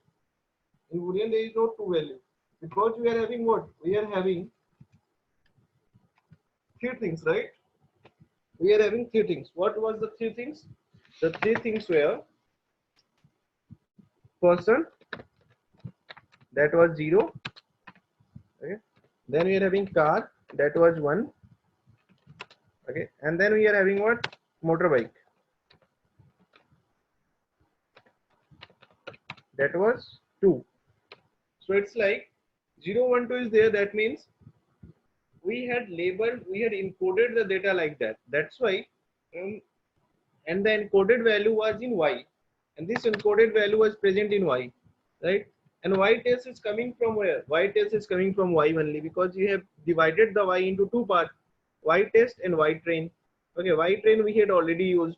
Y train we had used with x train. That means x train and y train is already used for the training. Y test is remaining. Okay, so y test needs to be compared with the predicted value of x test, because x test is unknown value for this model. Okay, because this model know about x train. That's why it is showing almost 100% accuracy over x train. That is a training accuracy. But how it is behaving on a unknown data? How can we do that thing? It is behaving. What is the accuracy on the unknown data? So just make the prediction over unknown data and compare that prediction with real value. But the question over here is, how can you compare? Because here you can see the prediction is something random. This kind of predictions we had not seen before. So I just want to know what is this prediction? What this prediction is telling me?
Right, Shreyans? It's a probability. You got the point. It's the probability of each neuron. That is what sparse categorical entropy is doing. Okay, that is what sparse categorical entropy is doing. You are using three different types of label. You are using three different types of category, 0, 1, 2. So basically, it is giving you the probability of each particular category. So how can you find the probability in each particular row?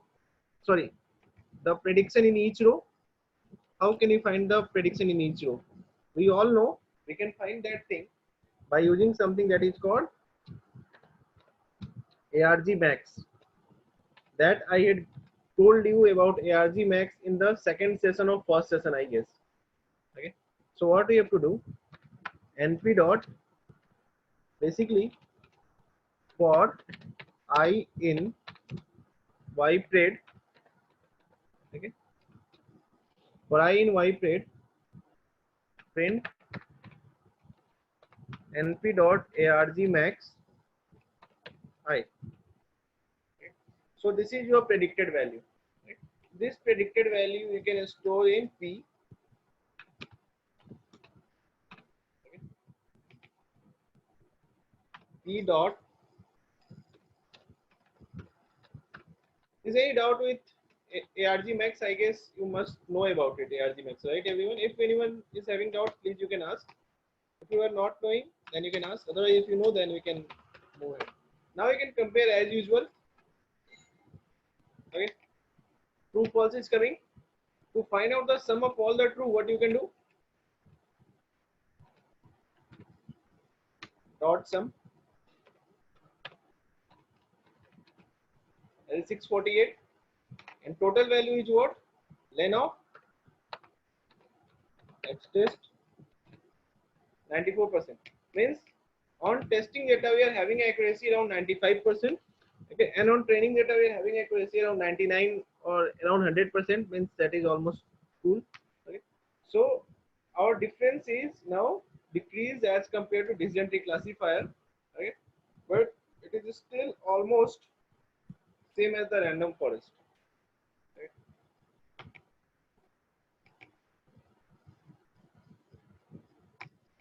Got it?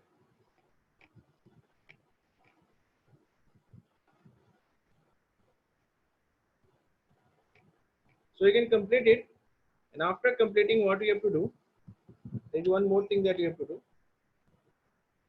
Is it ARG Max? Sir's name was used in digit recognition.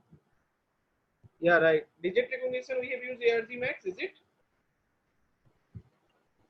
No.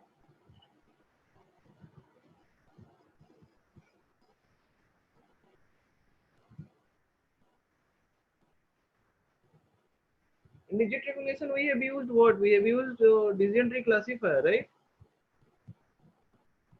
ARG Max was used.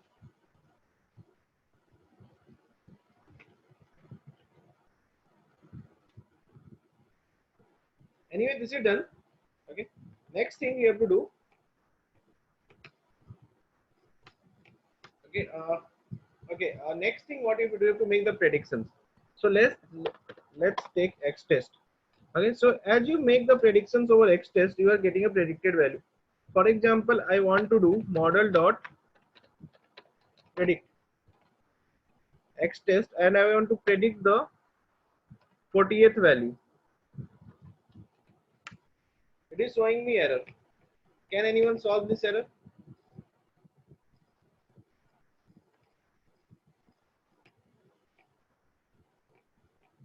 I am predicting a value. It is showing me an error. Can anyone solve this error? Because it is not like that I have to predict all the value. I can't predict all the value, right? When user needs to predict, then they need to predict right, reshape, right path. Very nice. So what do you have to reshape? We have to reshape like this. Error when checking input, expected sequential two input to have 4 dimensions, but array with shape 60 cross 60 cross 3. Let's see np dot array x test dot shape 60 cross 60 cross 3. That means what we need to do, we need to convert this thing into single dimension, because so it will be like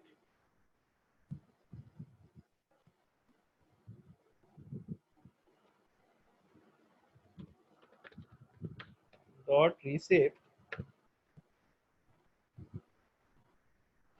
1 comma sorry just a minute.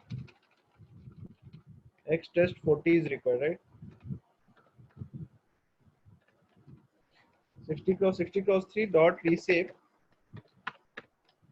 1 comma minus 1. No, this will not work over here, right?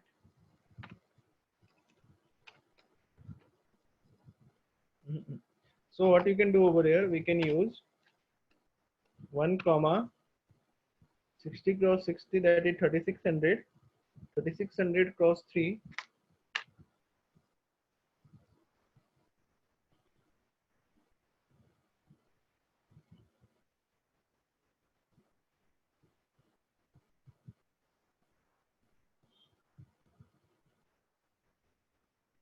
one zero eight, right? So 10800.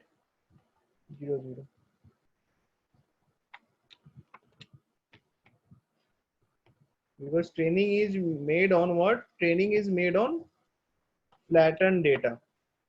Okay? Training is made on flattened data. That's why you can use it.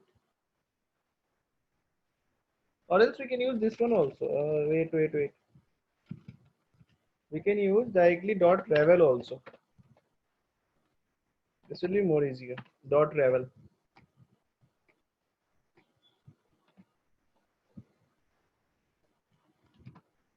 No, travel is not working. Okay. Oh. With travel.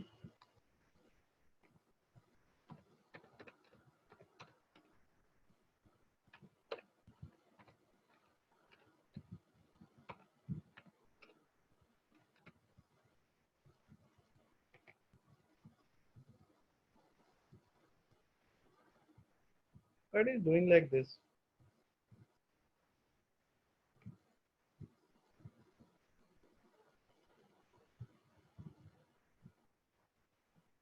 Just wait.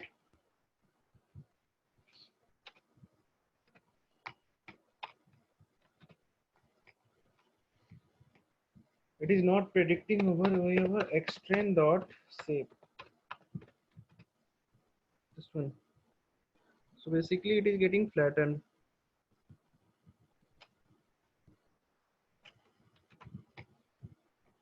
So if I am predicting over model dot predict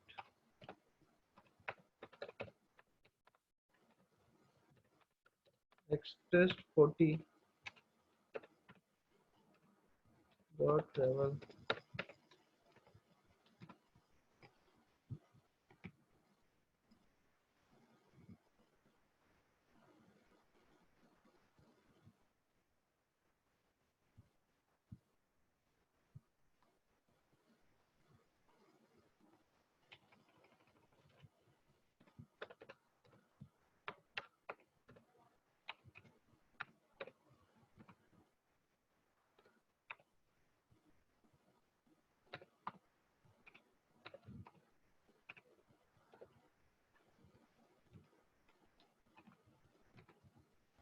Okay.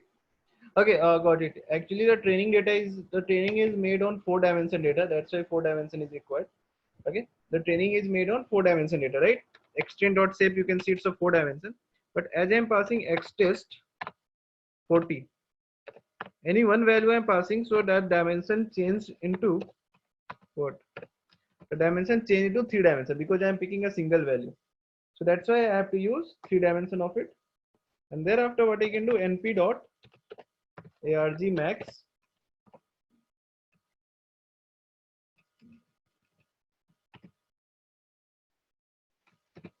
Okay, it is 2. So basically, now I can plot the image as well. How can I plot? I can plot the import matplotlib dot pyplot as plt dot im show what xtest 40 and then plt dot show.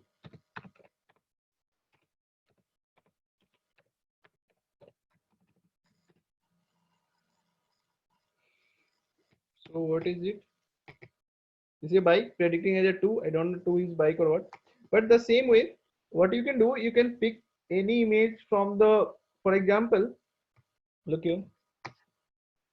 Suppose I am picking up some image from the Google, right?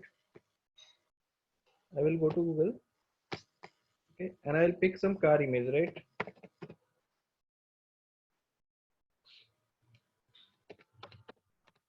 Car image. Okay. I am picking some lower, you can say pixels value image because my training is not done on quite higher pixels value. The training is done on lower pixels value, right? So from where can I change the pixels value over here? Size will be medium. Large I will not use. Icon is not comfortable, I guess. Okay, icon is not. Icon also you can use. For example, this product I'm using. Okay, so suppose this is a car, right? So if I want to make predictions over this car, how can you make it predict? I will just copy this thing save image as, I will save this image as car1, car1.jpg. Okay, this image I am saving as car1.jpg. So basically, what I will do to make predictions about that car, the very first thing I need to do is I have to read that car, right? So I'm reading that car as cv2 dot im read. Okay, let's read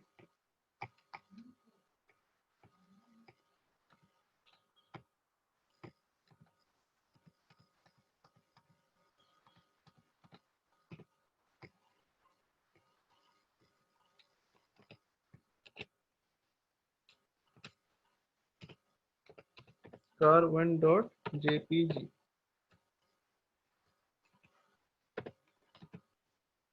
Okay, I read that car. After reading, what I need to do, I need to resize that thing. So im is equal to cv2 dot resize.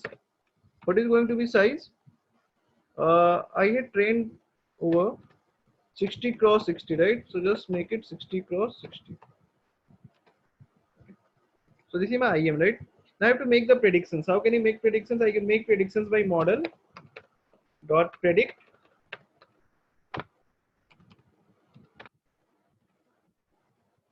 IM. Okay, here the problem is same. Okay, so again I have to make it for the 4 dimension. So dot reshape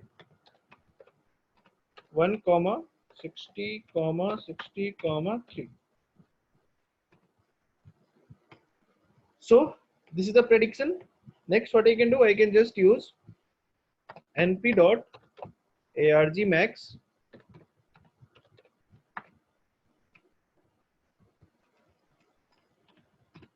Okay, so that thing is predicted as 1. If it is predicted as 1, that means that is a car, right? So next I can pass over here IM also.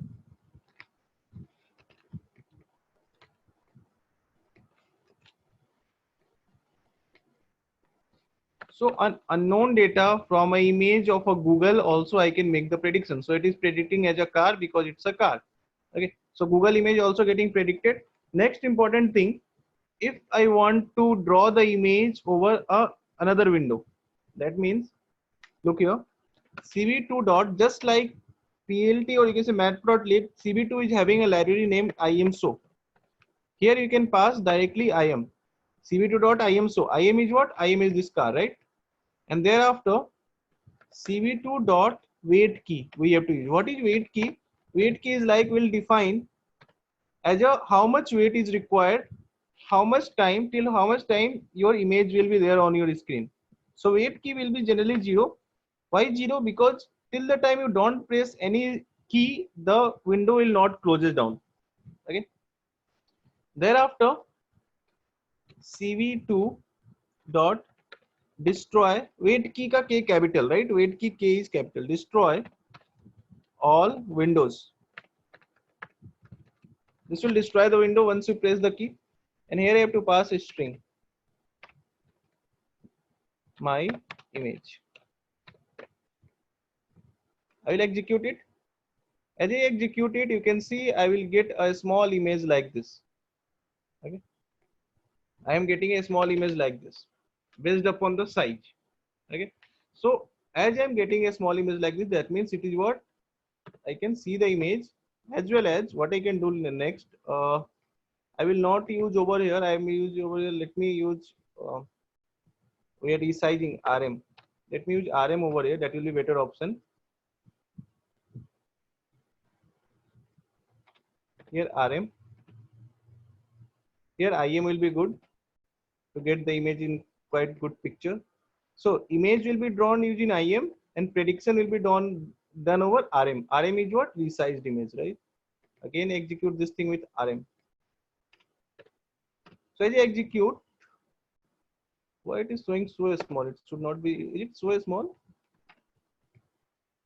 It should not be too small. As I press any key, it will close down. Please close down using any key press. Please don't use this button, because with Jupyter there is a little bug. As I close using this button, kernel get stuck. So don't use it.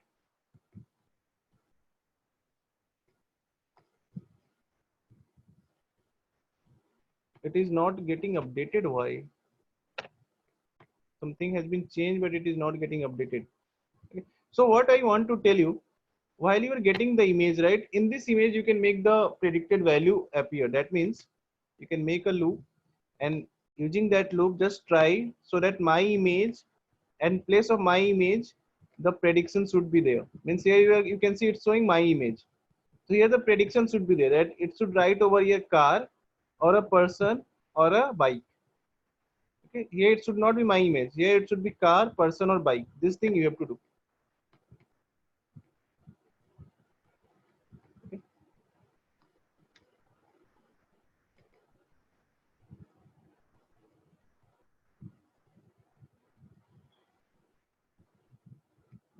Once you did it, then there is your home assignment for you.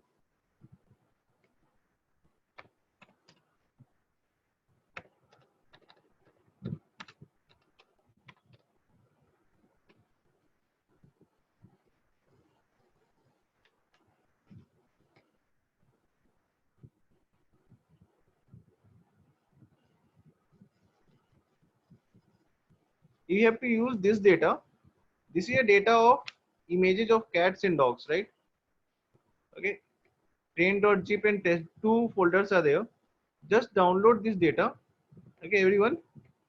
And you have to make a model that can identify a dog or a cat. Whatever the algorithms you know, whatever the neural networks you know, just apply all your, whatever the experience you are having, just apply all your knowledge, all your things till now, and just try to build a model that can identify a image as a dog or a cat. And let's see how well you can do it, or how much accuracy you are getting. Please do over it. Don't take this thing as simple as natural images, right? Parthiv is asking, should we reshape? Which thing we are going to, which what we are reshaping basically? For for prediction, is it? We're asking for prediction. Parthiv, are you asking this reshape you are asking?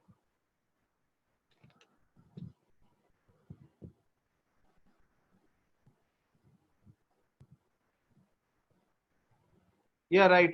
Yeah, we have to reshape, right? Yeah, great.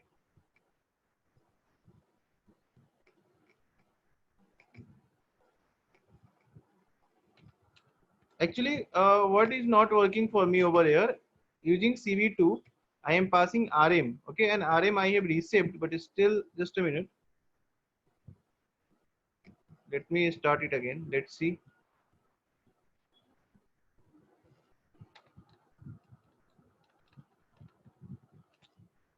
Actually, RM is something that in which I am using a original shape, right? In sorry, in IM I am using original shape. RM is something in which I am using. Oh, sorry. That's why it is not working. Anyway, let it be done.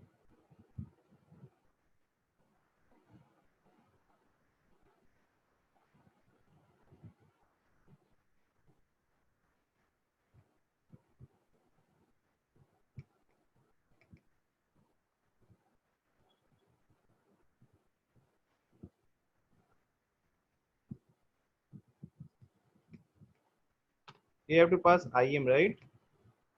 Because in the IM we are using original shape, and in RM it is resized, right? So that's why image was coming so small. That is okay. So basically, what you have to do, you have to make a logic so that in place of my image it should show car. In place of my image it should show what? Car. And as I press any key like escape button on my keyboard, this image will close down.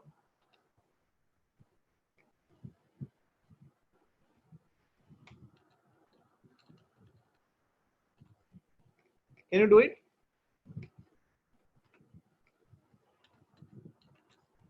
Can you do it? Can you make a logic so that as it is opening up any image, if it is a bike, it should show bike. If it is a car, it should show car. If it is a person, it should show person. over here in place of my image. Can you make such logic?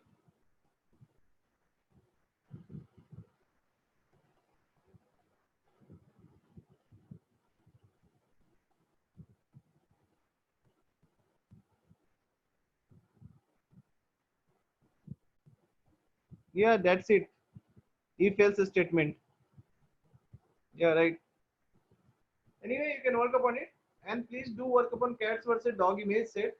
Once you work upon cats versus dog image set, then you will feel like whatever we did till now is still not enough to solve all kinds of problems. Okay? As you work about cats and dogs image, then only you will feel like what are the remaining things that we can apply to improve the accuracy and so much things. Because as of now we are thinking like, okay, image things we are like any kind of image we can work upon, right? Whatever the image can be given to you can work upon, but it is not like that. Okay? These images are quite, you can see, uniform image. Okay? But with cats and dogs the images are not uniform. There it is not like that. Cats and dogs are all in same kind of orientation. Here the orientation is same. Car is standing almost in all the images. The orientation is same. If for bikes orientation is same. In the same pattern bike is standing, right? For person orientation is same. It's just the face is kind of thing is there. But in cats and dogs images orientation is not same. So that is one of the challenge over there. So that's why just try over it and just apply whatever you can apply to improve the accuracy, and just tell me tomorrow like what is the maximum accuracy that you got.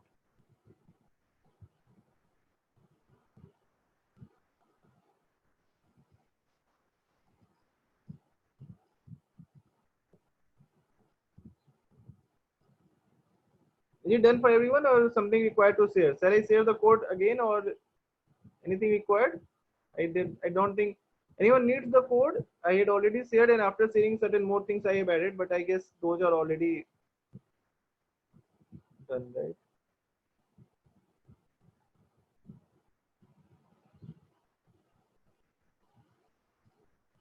Code. Okay.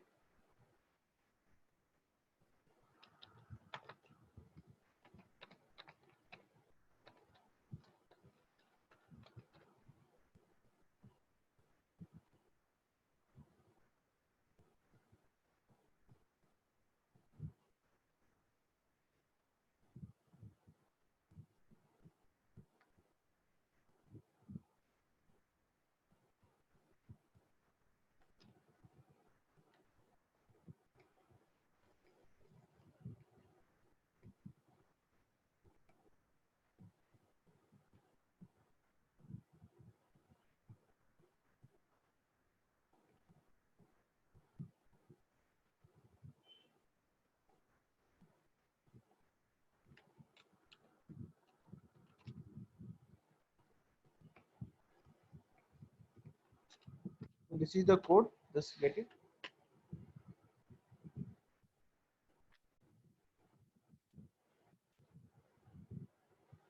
Please go through the code properly, because if you search over internet about this kind of things over Google and all those things, you will definitely get a code, but those codes are quite, it will be complicated, because people used to have, I had seen some kind of I used to do research, so I had seen some codes like this, but they had created a quite complex codes. This can be done, you can see like how easy it is, right? Just 3-4 lines in feature, 3-4 lines in just 3 or 4 line in kind of labels, and afterwards also just 3 or 4 lines you can do it. Okay. So with the logics you are having, if you're having logics and all, you can easily do it. It's a very simple code, right?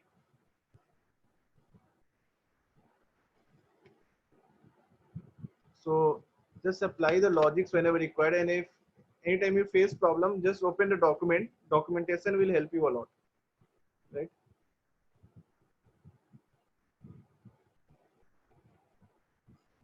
So I hope you will continue with that data, right? Please do work with that particular data. The data was dogs versus cat, or some other data also if you can get, then also that thing also you can do, right? So shall we wind up or any kind of discussion is required? Shall we wind up or you have to discuss something?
Okay, cross validation. Okay, for cross validation, I just want to pick some kind of a use case.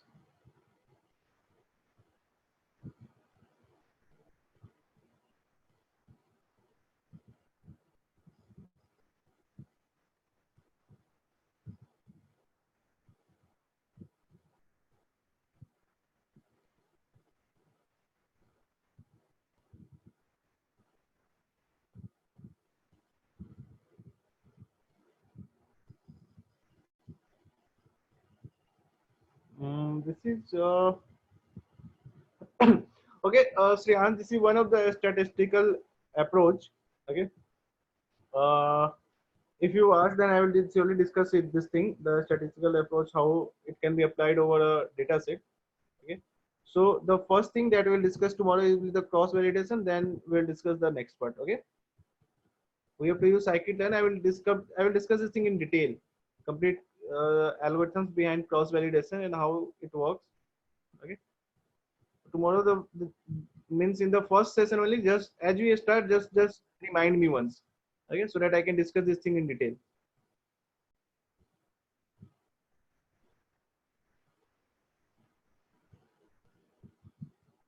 Okay. Command so OpenCV once more. Change to Anaconda 3. So was it not working? Okay, Parthiv. You got the code. Okay. What commands for OpenCV? There are generally so many commands are there of OpenCV. First of all, let me tell you. Okay. So Parthiv, what you can do? You can start with some basics command. Like first command is cv2.imread. Okay. This is something that is used for reading the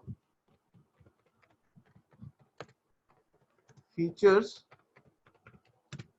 of an image. Suppose if you are having an image and you want to read the feature of the image, you can use imread. Second thing is known as uh, cv2 dot resize. What is resize? Resize is resizing the image. Okay, resizing means what? Your image is of different size. It is not of uniform size. Okay, you can use dot resize for resizing the image. Resizing the image means suppose your image is of 100 cross 100 or 200 cross 200 or 500 cross 300 or 1000 cross 700. Okay, so if an image is 1000 cross 700, then it is going to be something like 7 lakh features, right? That's a huge, or 70,000 feature. That's a huge figure, right? So if single image is there, then that huge figure is also okay. But if you're having suppose 5,000 images, and for 5,000 images such a huge figure or such a huge feature number if you are using, then your system will get, you can almost stuck. Okay, because with a simple processor you can't handle 70,000 or 7 lakh feature with a simple processor like the system processor or laptop processor, right? You can't handle 70,000 feature or 7 lakh feature. Okay, so what you need either a heavy, you can say, duty kind of a graphic card or something. Okay. Or else what you can use, you can resize the image, or you can say compress the image. Means whatever the size of image is there, you can resize the image into a smaller size like 70 cross 70, 80 cross 80, or like that. So that is called resize. So in IM read, what you pass, you pass the image location. You pass the image location, right?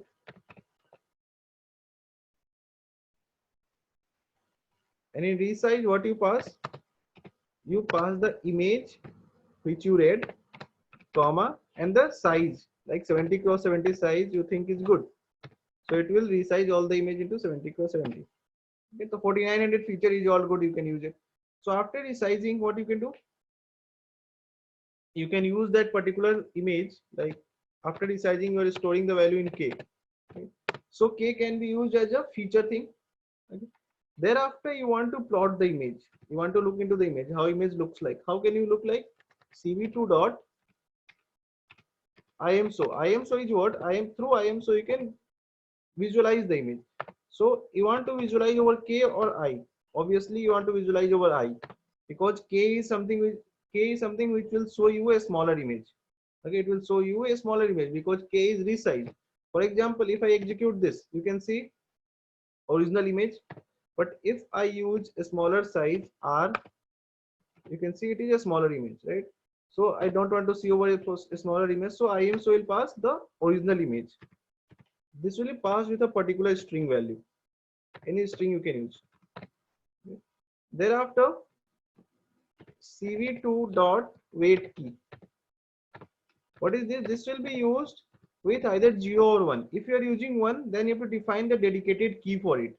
Okay, means it will wait for that particular key.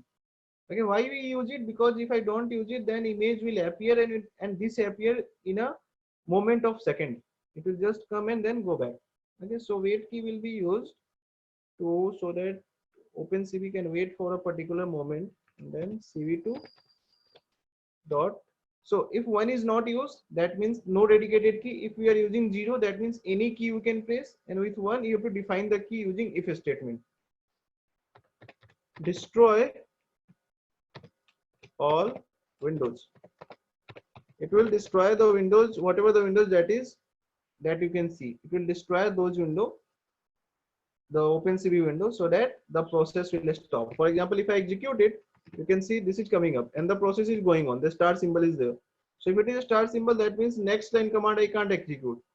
So I have to close it. So how can I close it? I will press any key over my laptop, over my keyboard. So as my press any key, that close down and this process stops. So these are the 5 or 6 commands that we have used. Okay, Parthiv? Okay, it says no module name CVT. CV2, right? No, to install CV2. Okay, just a minute. Parthiv, can you share your screen? Please share your screen. I will just help you out. Don't worry about it.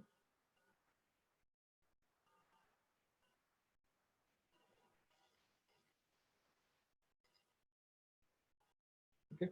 Okay. You are using what? You are using this thing. A spider. Can you open Anaconda prompt? Sorry, Anaconda Navigator.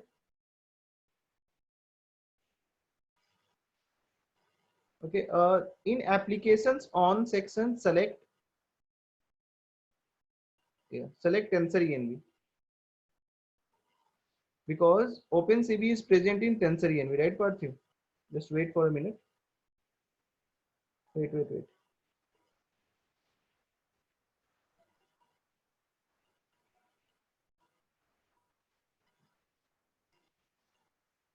Just wait. It takes some time.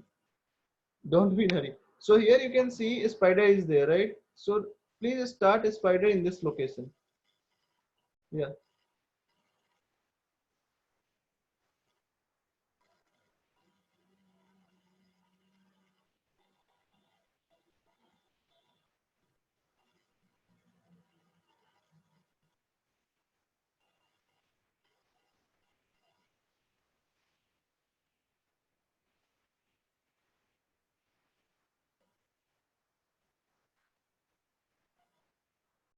minimize this window.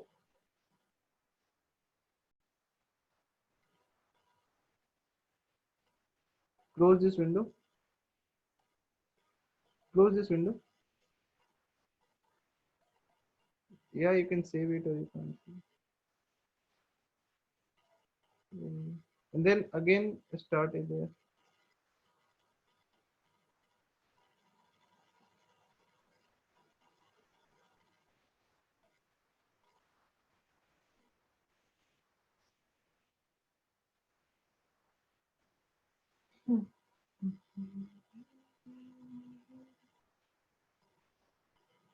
Minimize it. Just check is it starting or not. Minimize it. It will take some time to start.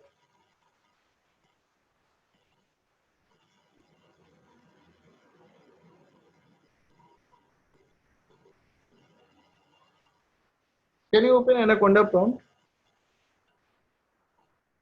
Anaconda prompt as administrator.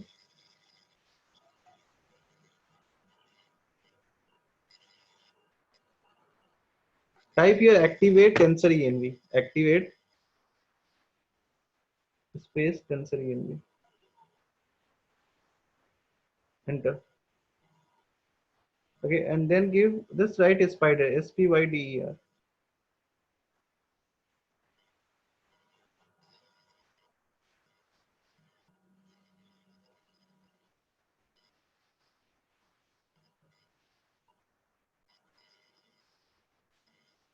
Install conda install spider. Conda install spider.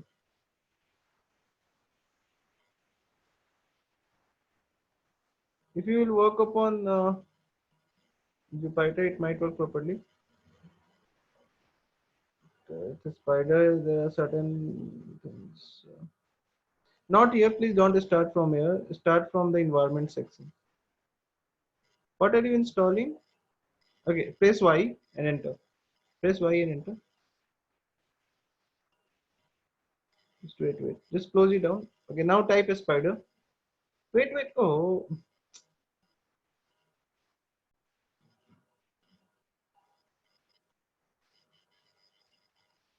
activate tensor env. No, not here. In tensor env.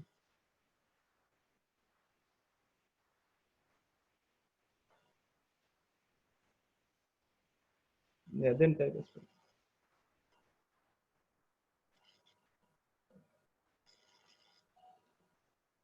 Oh my god, why?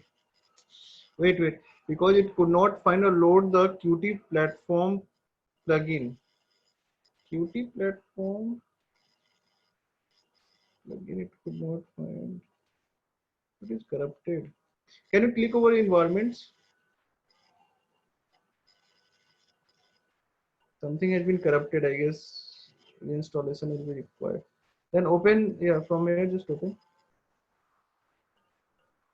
Open a Jupyter notebook.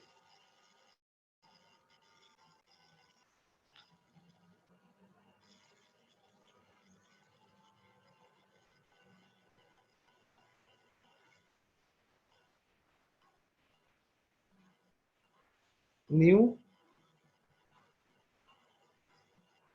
Python 3. Check over here.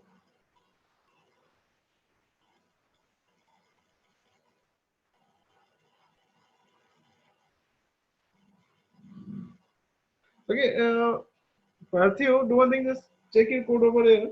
I will see the installation part in your system, like what's the problem. Tensor env and I guess you have installed OpenCV in base environment as well, right? Do one thing, just install Anaconda 3 in your system. If it is Anaconda 2, then install Anaconda 3. Just uninstall it and install Anaconda 3.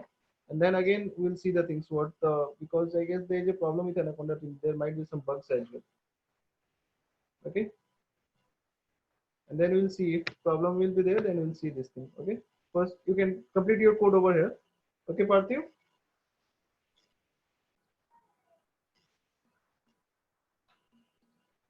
Tomorrow we'll see the installation and all those things. if the problem is there again with the spider, right? Because it should work with the spider as well. Okay, Parthiv, is it done?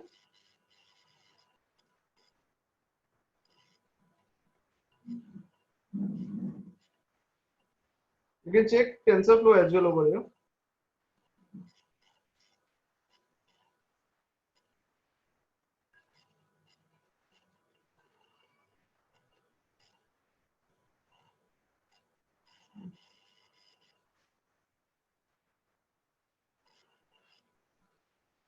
Shall I close down? You can do your coding over here, right? And then tomorrow we'll check the things like why it is not working with the spider, right? Okay. Thank you very much. Just take care, everyone.